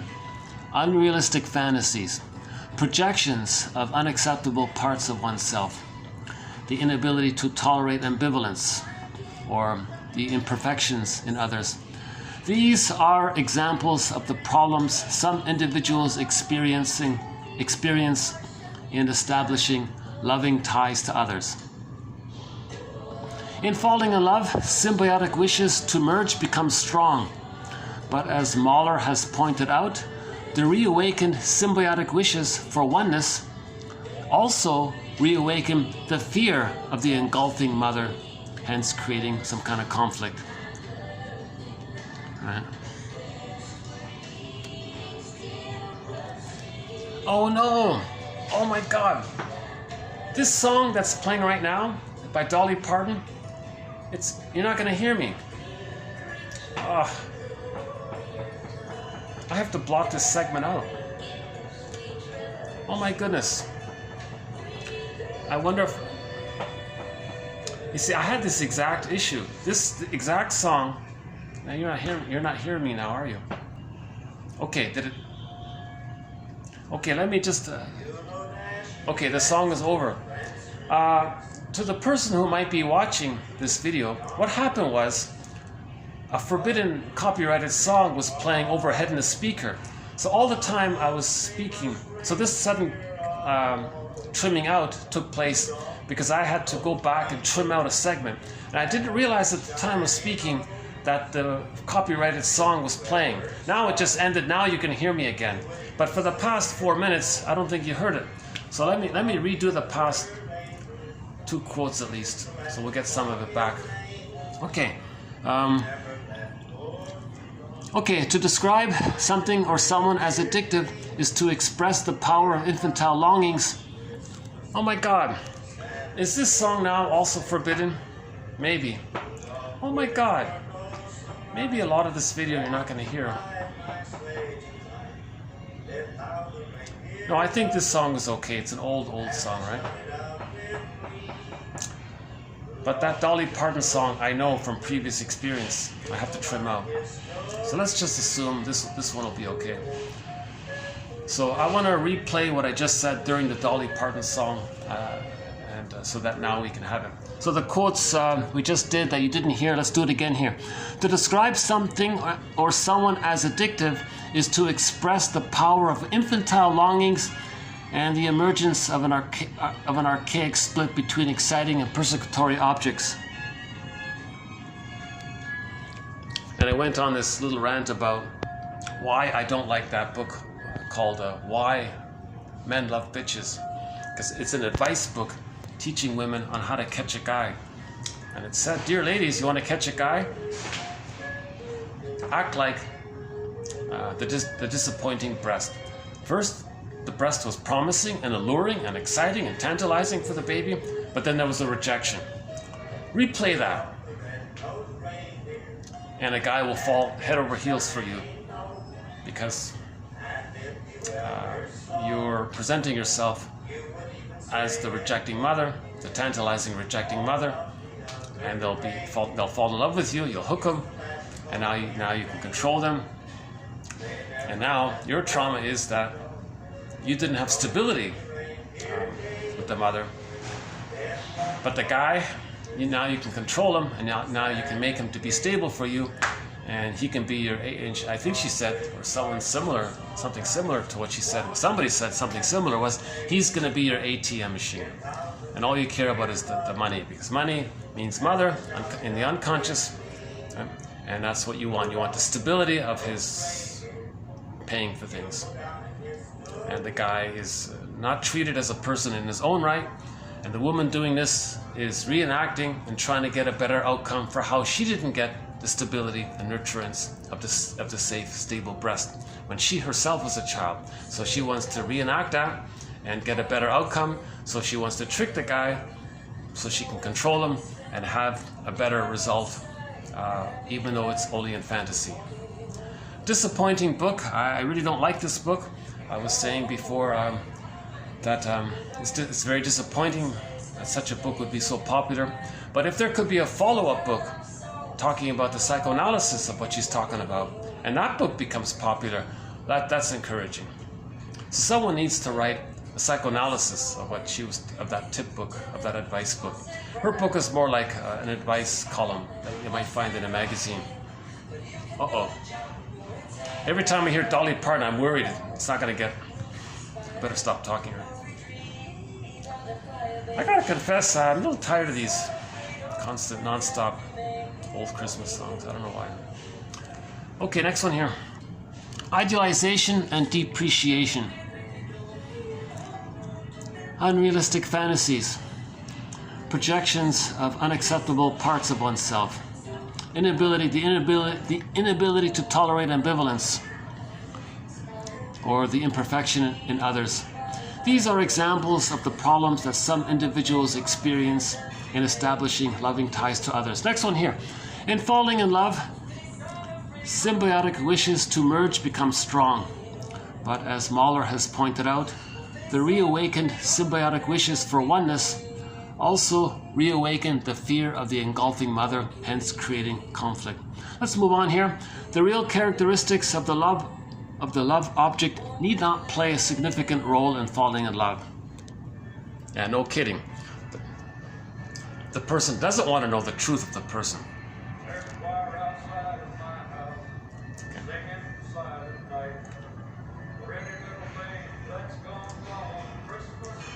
And I'm almost tempted to go downstairs. When they're finished setting up down there, I'm gonna go downstairs. Okay. The source of love is having been loved. This raises the mystery of mate selection. Yeah, that's a good quote. The source of love comes from having been loved. This raises the mystery, or this answers the mystery of mate selection. Put it that way. Right? Okay, they were a couple of poor babes in the woods, squandering their resources, taking shocking risks, falling asleep side by side at the boisterous parties, or even on trolley tracks, as if they enjoyed a magical dispensation from the rules of ordinary existence. So if the two recreate the falling in love experience, and they're two in that bubble of the symbiosis, they don't care about the outside world. They ignore the reality of the outside world. They don't pay the bills, kind of thing. When we fall in love with a person, we face a crucial challenge to become aware of our projections upon the other, and then to gradually withdraw them. Falling in love may then serve as a bridge toward a deepening human relationship. So there it is there. So there's an encouraging sign there. They may be blinded by the transference love. Then they can withdraw the projections and then get to know the other person. So the falling in love was a bridge to loving. Okay, passionate or transference love can be thought of along the same continuum with any given relationship falling in general along that continuum. So there's the continuum between birth and three. Falling in love refers back to that continuum. Where along that continuum did it take place? If both people had birth trauma and they both imagine the perfect symbiosis, that's going to be very hard for them to deal with the emotions around that. But they can, depending on their other skills. Okay. Transference neurosis means they refuse to yield to any kind of interpretation. The client insists that the love is genuine and based on the marvelous qualities of the therapist, and definitely is unable to see any transference phenomena involved in it at all. So we see this in movies a lot. The client falls in love with the therapist, and the client is convinced that it's real. The therapist says, no, you're engaged in a transference. The two-people relationship, the intimacy of the two-people relationship parallels the mother-infant dynamic. So the baby's dependent on the mother has the power to supply. Okay, you replay, the client's distressed, the therapist is knowledgeable, that's going to trigger up what happened. So that's if that client falls quote-unquote in love with the therapist, that's a transference of the person revisiting the scene of the crime or the fixation at the nursery time. So the therapist wants to point this out. If the client accepts it, then that's called simple transference. If the client rejects it, no, I don't know what you're talking about, that's called a transference neurosis. Depending on how dramatic it is, it may even regress to a transference psychosis. But let's just stick with transference neurosis here. 1001 Windmills of the Mind. We're not going into the more specialized cases that shrinks deal with in hospitals. I'm not a shrink myself, so I'll leave that to them. We're talking about the more general area of general dysfunction with so mildly neurotic or moderately neurotic, or maybe sometimes highly neurotic. But beyond that, okay, we'll leave it for that. The formation of a bond is described as falling in love, but maintaining a bond, maintaining the connection, well then maybe we can say that's loving someone. But when we lose the person, we call that grieving over someone.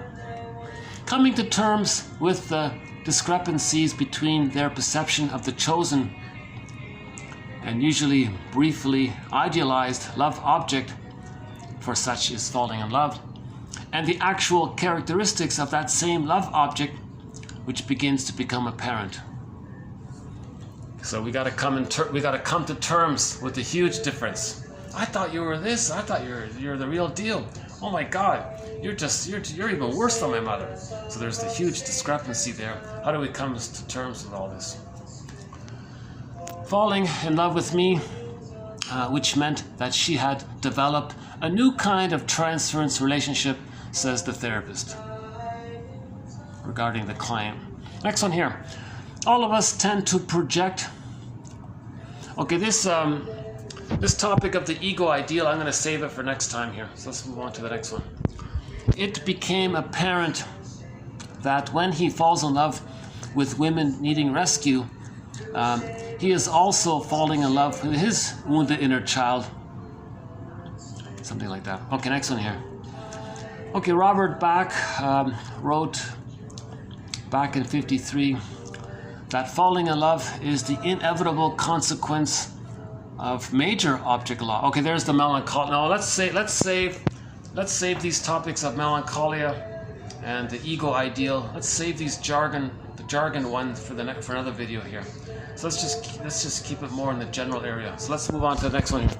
Falling in love represents the finding of self and other, and the finding of other in self through the eyes of the beloved, meaning the recovery of a primitive sense of fusion or paradise lost, as the idealized self is reinterjected through the vehicle of the other. That quote, to my understanding, sort of captures the sense of the two as one. The baby is seen by the mother, the baby is known by the mother sees the baby, now the baby sees that the mother sees him, then now he can see himself. And the mother is in the child, now the child has the mother, he sees the mother, and the mother gets that the baby sees him. So there's this kind of paradise lost of the two being completely one with each other, where they both see each other, and he's him and she's her. They can't tell the difference. That's sort of the paradise lost of this. Emotions. So falling in love distorts our time perception. She described repeatedly falling head over heels in love with a series of men, only to find them disappointing soon afterwards. So that's the reality of them. Okay, let's save the narcissism one for next time.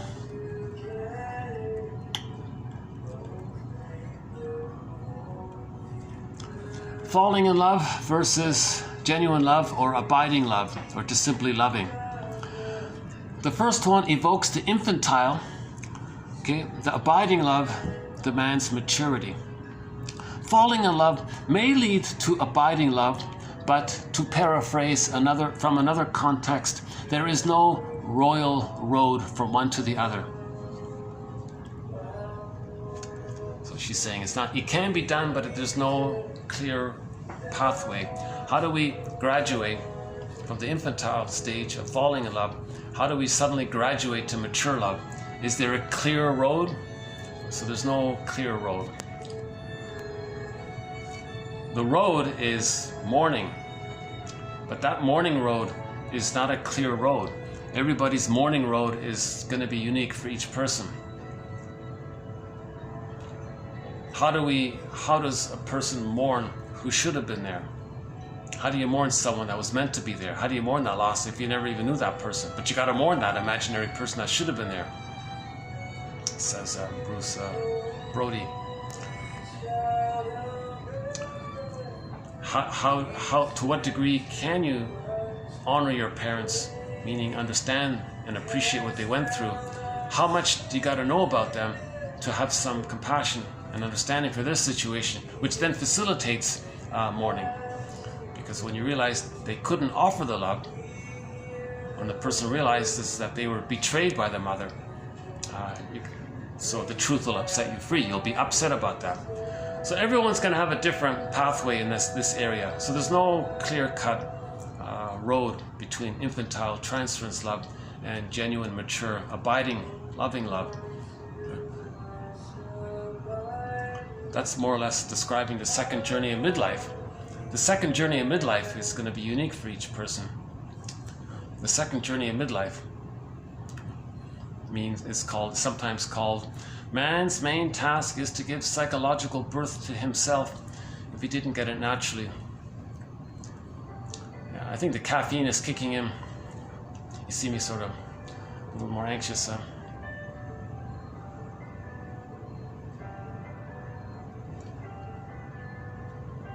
Okay, look, it's all set up down there. Yeah, maybe I can go down there for a while. Oh no, there's a bunch of people there. Okay, maybe not. Okay, no, okay. Okay, let's stay here. If the Dolly Parton song comes back on, I'll just pause.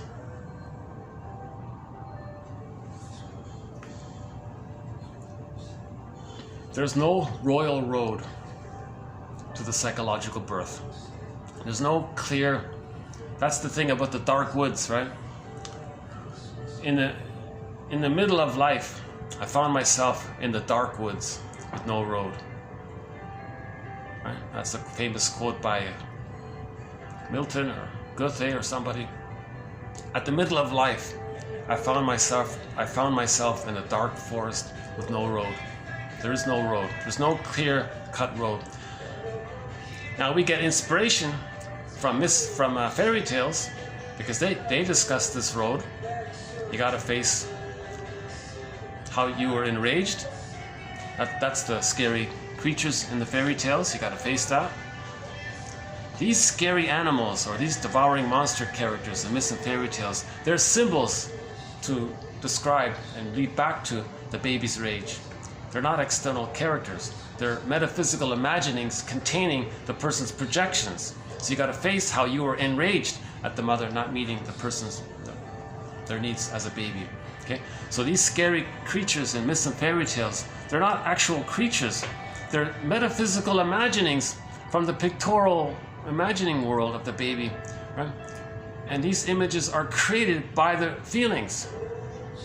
So the enraging monster that wants to hurt the baby, that's a symbol to talk about that the baby was enraged and that the baby had a need to take in. That's all it means.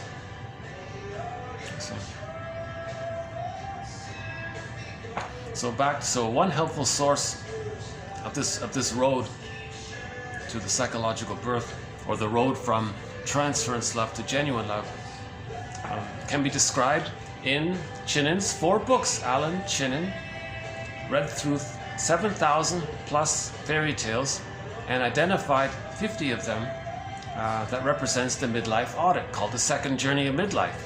Joseph Campbell calls it the hero's journey. But to avoid the confusion around that term, I prefer Chinnen's phrasing. It's the second journey of midlife, where we look in the bag, find out what's about us that we don't know about. It's looking for home. We're the home for it. We're looking for it, so we're looking for ourselves. Ourselves is looking for home. That's the second journey. It's an inward journey. So this inward journey is depicted in those fairy tales outlined in Chinnen's 4 books. Once Upon a Midlife, In the Ever After, Beyond the Hero, and Beyond the Princess. That 4th one, Beyond the Princess, got renamed. It's now called Waking the World. He said because women sort of wake up to their worlds, and others and people around them might wake up around it by that. So it's just giving a little boost to women there. So that's a good book for women, Waking the World. Good one for men is Beyond the Hero, and the other 2 are good.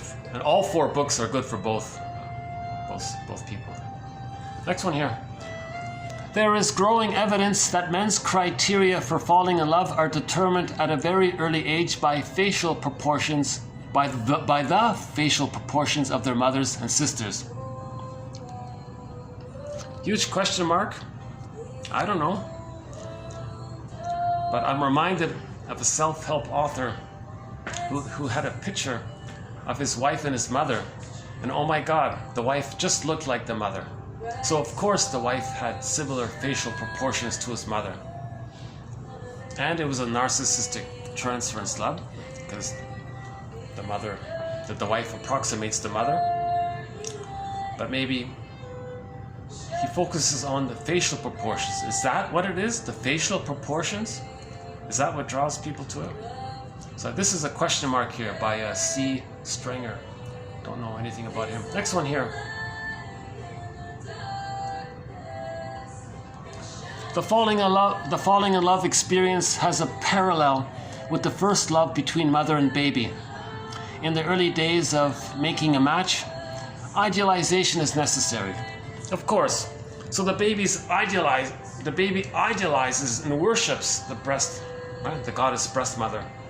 He hallucinates that the breast is this heavenly, divine, supreme, idealized one, right?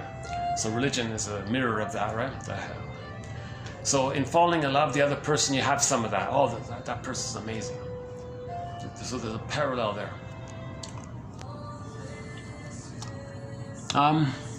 Why is falling in love such a transcendent release or crisis for some people?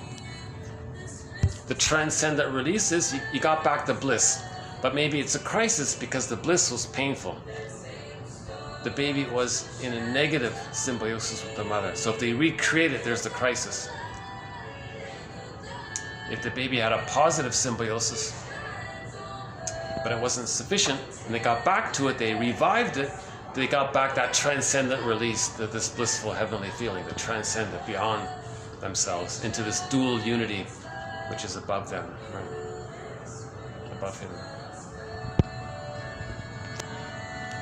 Particularly in women with the most deprived early histories, falling in love may be the only model available to organize such promising feelings. Interesting point here. Maybe the only way the puppet master can get the person to realize that there's a trauma is to get them to fall madly in love with someone. Maybe that's the only clue to the trauma. Remember, transference means trauma. Repetition compulsion means trauma. So if she falls in love, that's a transference. That's a repetition compulsion. Maybe that's the only thing available to her, the only mirror she can create, the only tool available to the puppet master to get the person to be aware that there's trauma. Interesting idea that maybe that's the only communication available to the person, to the puppet master, to get the person's attention of what's in the bag. Look, person, there's stuff in the bag here. I got to make you aware of it. It seems the only thing I have available is to get you to fall head over heels over someone who resembles your rejecting parent, so that maybe you can realize that you're reenacting, and so that you can know that you had a rejecting parent, because I'm going to get you to reenact it and replay it by choosing someone who's going to reject you, so that you can know that you got rejected at the nursery. So that's an interesting point here. A client said, quote, "I wonder if my falling in love has prevented me from seeing certain things about you." Since the beginning of human memory, poets and lovers have agreed that the state of falling in love is like a hypnotic trance, a spellbound that carries the person away into a state of timeless bliss. The unusual suspension of time associated with falling in love.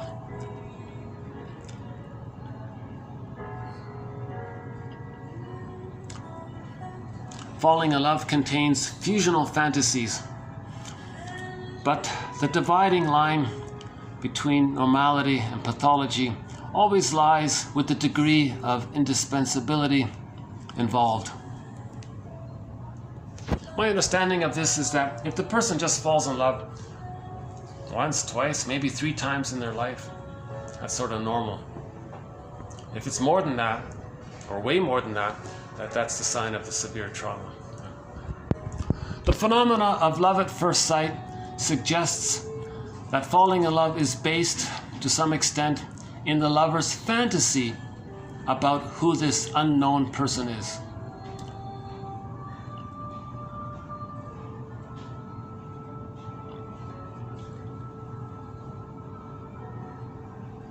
Falling in love can sometimes remind us of how lonely we are. Yeah, so if you fall in love and afterwards you realize it was just a fantasy, you're brought back to the reminder of the feeling that you had as a baby of how lonely you were with your mother. So some babies feel very lonely with the strange person. Some babies regard their mothers as strangers. Well, there's trauma. You can't trust them, they don't know them, they're afraid of them, they withdraw their feelings from them. So they're lonely. So in falling in love, And then beyond that, you realize, oh my God, I'm really lonely. It may trigger up the lonely feeling that the person had as a baby, that they were lonely with the rejecting mother.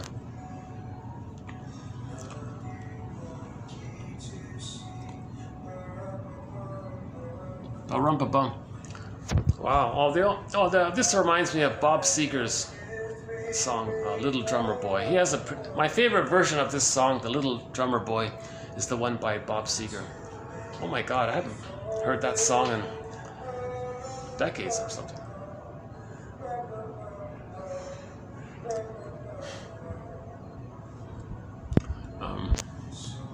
Bob Seger has another song, Roll Me Away. The woman said to the guy, like, I want to escape from my grief, from my pain.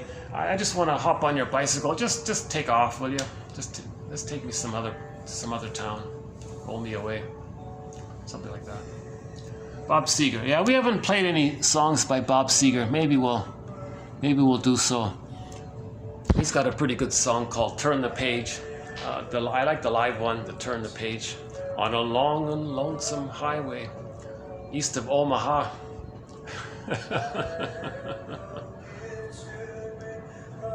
Next one here.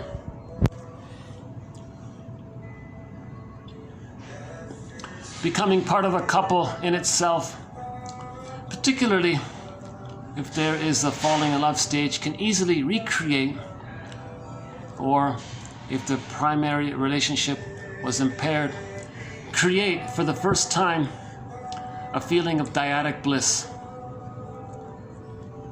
So if the baby never had the bliss after birth, and if you had a painful time in the womb, and somehow you can get a positive symbiosis for a period of time, it may be a very strong feeling. And there could be a physiological element to it. A physiology can be involved. So if they fall in love and the other's sad, they may feel sad. Their nerves can react to each other. Mirror neurons, because mirror neurons, if they're fused there, what they're feeling, your neurons, there's a part of you that can pick it up on it, so you're affected by it. So if they're excited, you might feel excited, these kinds of things in the fusion. So the baby nursing with the mother, if the mother's anxious, the baby might feel anxious. So there's a physiological collusion there. Numerous poets warn us that transference love and falling in love can be a form of temporary madness. This neurochemical intoxication has been responsible for many unsuitable and choices.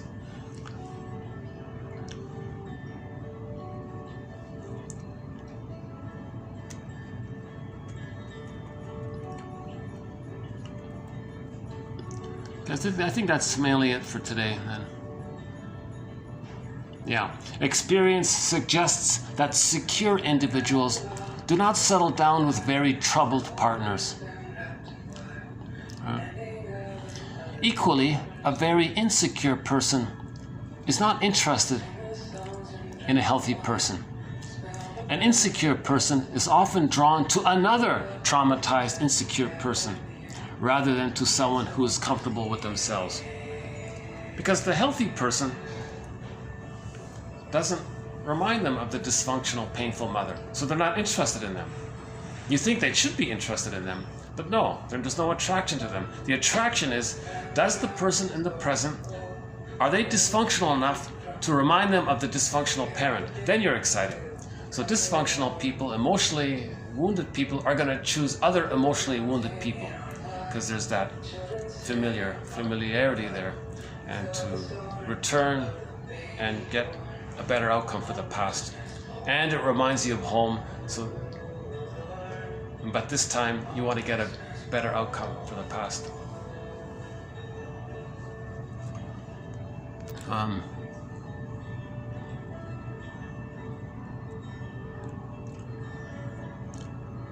Okay, I think we'll just leave it there.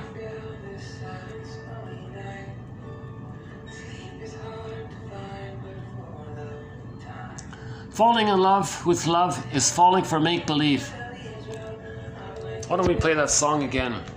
It's a pretty good summary of it. So somebody mentioned this song, a lyric from the 1930s. Apparently it was popular. I never heard it before until yesterday. The song is called Falling in Love with Love. The main lyric is, the first line of that song is, falling in love is falling for make-believe. For make-believe.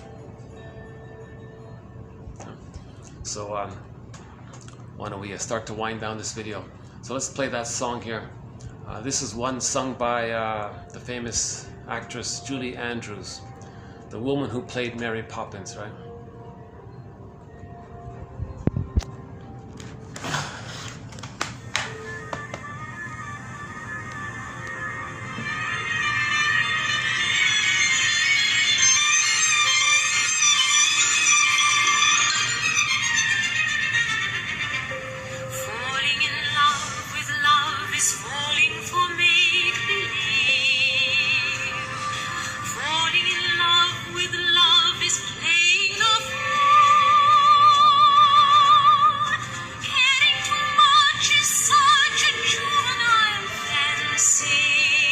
Juvenile fantasy. Learning to trust is just for children in school.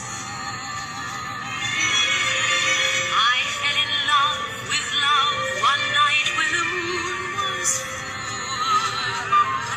I was unwise with eyes unable to see. I fell in love with love everlasting.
Imagine that. There's a sitcom called Imagine That, but they only aired the first 2 episodes of it. It was a comedy about couples therapy, and the couple, they were using brochures to try to make I statements, to stop blaming each other and make I statements. So the first point on the brochure said, "You cannot begin a sentence with 'you always.' Instead, describe the event neutrally and say how you feel about it." So it was a good little snippet there for couples therapy. Imagine that. And so we recently talked about that show.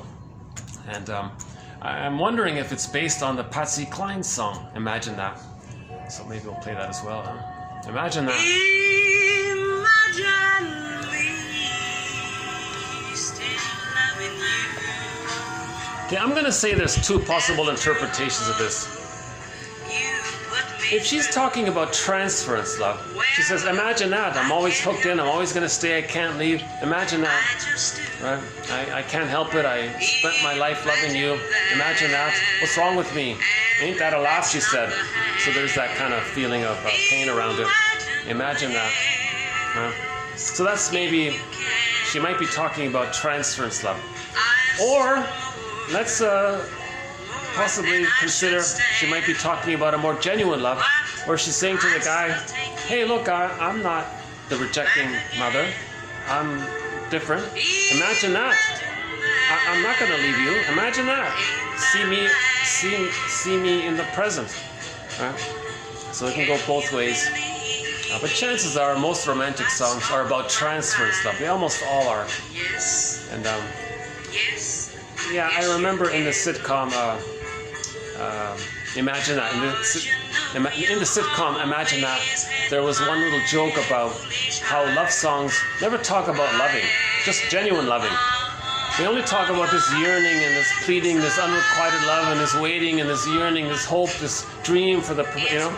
So most songs are about written by people who got divorced and broken up, and most songs are referenced from their point of view. You don't hear many songs about happy couples and what's going on between the happy couple, the calmness of the warmth that's going on.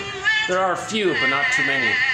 So they made a joke about ain't that something to think about. Okay.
So that little instrumental there is from the soundtrack to the movie Polar Bear King,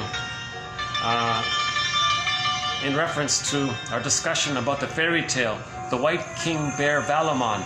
So we spent some time on that fairy tale. Good story.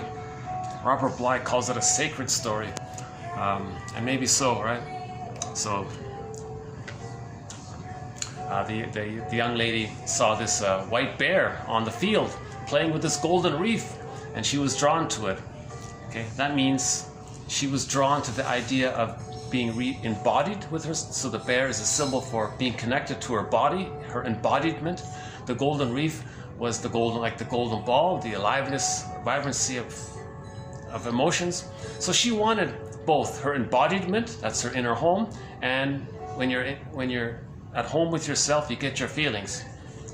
So the story's about that. And she married the bear, and so on, right? Then she had to. In one part, she lost her embodiment, so she's got to go on this journey.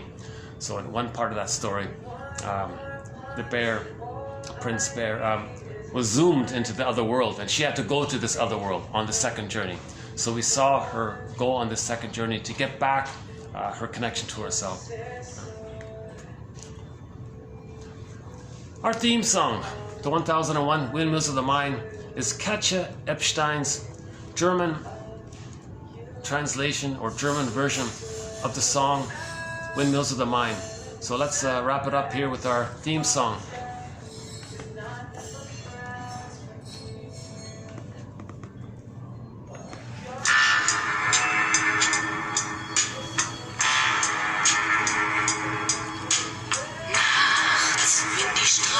Plötzlich still sind, wenn die Stadt auf einmal schweigt, wenn aus steinernen Kaminen stumm der Mond zum Himmel steigt, wenn es hier in meinem Zimmer leer und einsam wird mich, suche ich in den dunklen Schatten die Erinnerung an dich, und ich fühle, wie ein Augenblick zur Ewigkeit gerinnt, wenn das Spinnrad meiner Träume links zerrissene Fäden spinnt und sich leis zu drehen beginnt. Just to clarify, all of the quotes I read here in this video are spread out over 4 videos due to space limitations.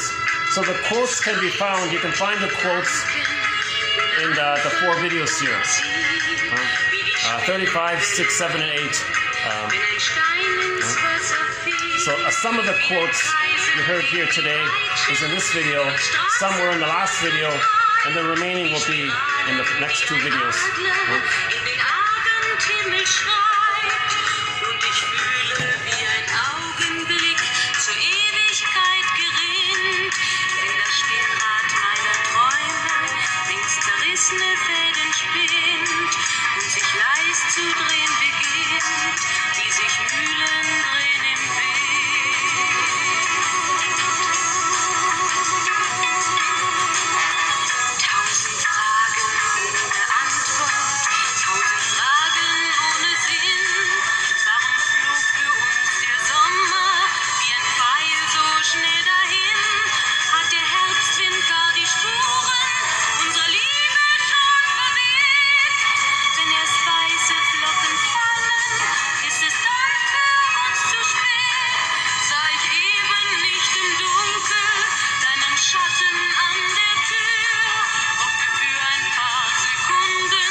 Okay, so thanks very much. This has been TQ2436. I'll see you in the next 2 videos where we will pick up on this topic. Challenging topic, very emotional topic. It's really got me stirred up. And I notice it's kind of ironic. It's a pity on my end because I wish I could have delivered yesterday's video more calmly. And I wish, likewise today, I wish I could have delivered this more calmly, because maybe it'll be a good resource for people in the future, these 4 videos that we're making on romantic love. So I feel badly that someone might have to listen to my anxiety as I'm presenting it. But the quotes are posted below. Just click the little more link there, or the see more link, and all of the quotes are posted below. In the 35, 36, this one, 7 and 8, you'll find all of these quotes. Roughly about 100 quotes all in all, right? Roughly 100 quotes, let's say. Close to it, yeah. 90 plus quotes, I think. Right? And so if you read these 90 quotes, I think it'll stir up some emotions. And that's the idea. We want to learn what's going on. We want to get back our emotions. That's what we're looking for. So when emotions come up, right, you say welcome. Okay, welcome. That's your inner child, right? The attitude you want to have with your emotions that come up is the same kind of attitude you would have if you saw a wounded child somewhere.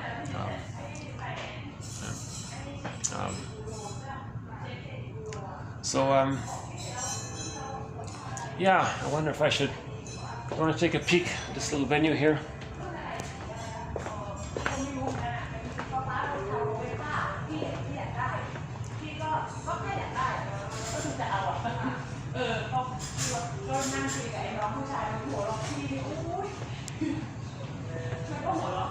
Yeah, it's interesting the heart. It's interesting that the heart sculpture has it's wounded, huh? So we all have wounded hearts. But it was nice to see that heart sculpture, clear and strong and bright. clear heart. So it's got a blemish there. Maybe that's ironically, it's got some sort of a reddish stain on the sculpture. So that's a pretty vivid image of a wounded heart, right? And that's what transference and falling in love is about. To go back to the scene of the crime with the mother to see if we can get a better outcome. Now, it can't be done, but the possibility is that we can convert falling in love and being in love and all of this transference love and passionate love and projected love. We can convert that, go on a journey to reach to a place called genuine, authentic, abiding, mature, normal, loving caritas love, where you see the person as a person and you get to know them as a full person, their history, their story, their journeys, their three-dimensionality, their family background, maybe where they came from, the important events in their lives that changed them, where they were, what happened, where they are, where they want to go, how much consciousness, right? How much curiosity is available to them, because curiosity can go in the bag, you know. Oops. Okay. Yeah. Hi. Okay. Yeah. Thanks for letting me do the video here. That's great. I appreciate it. Yeah. Okay. Actually, I'm just finished. Yeah. So any final thoughts here? Well, that was a refreshing thing. The waitress said, "You take your time." All that. Welcome. The last time I was here, the guy basically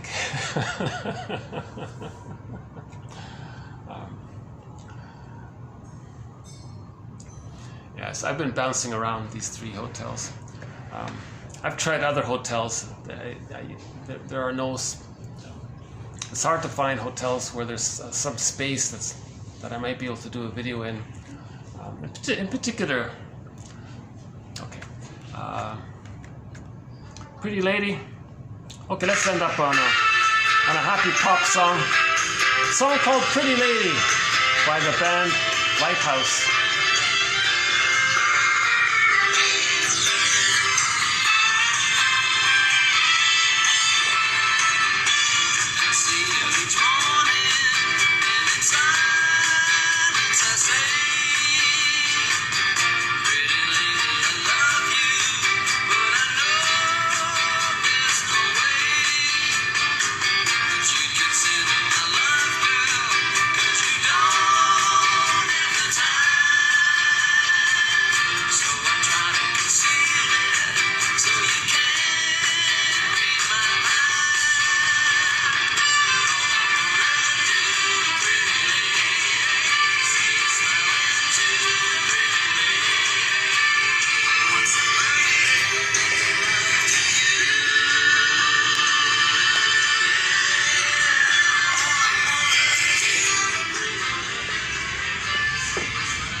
Okay, so thanks again.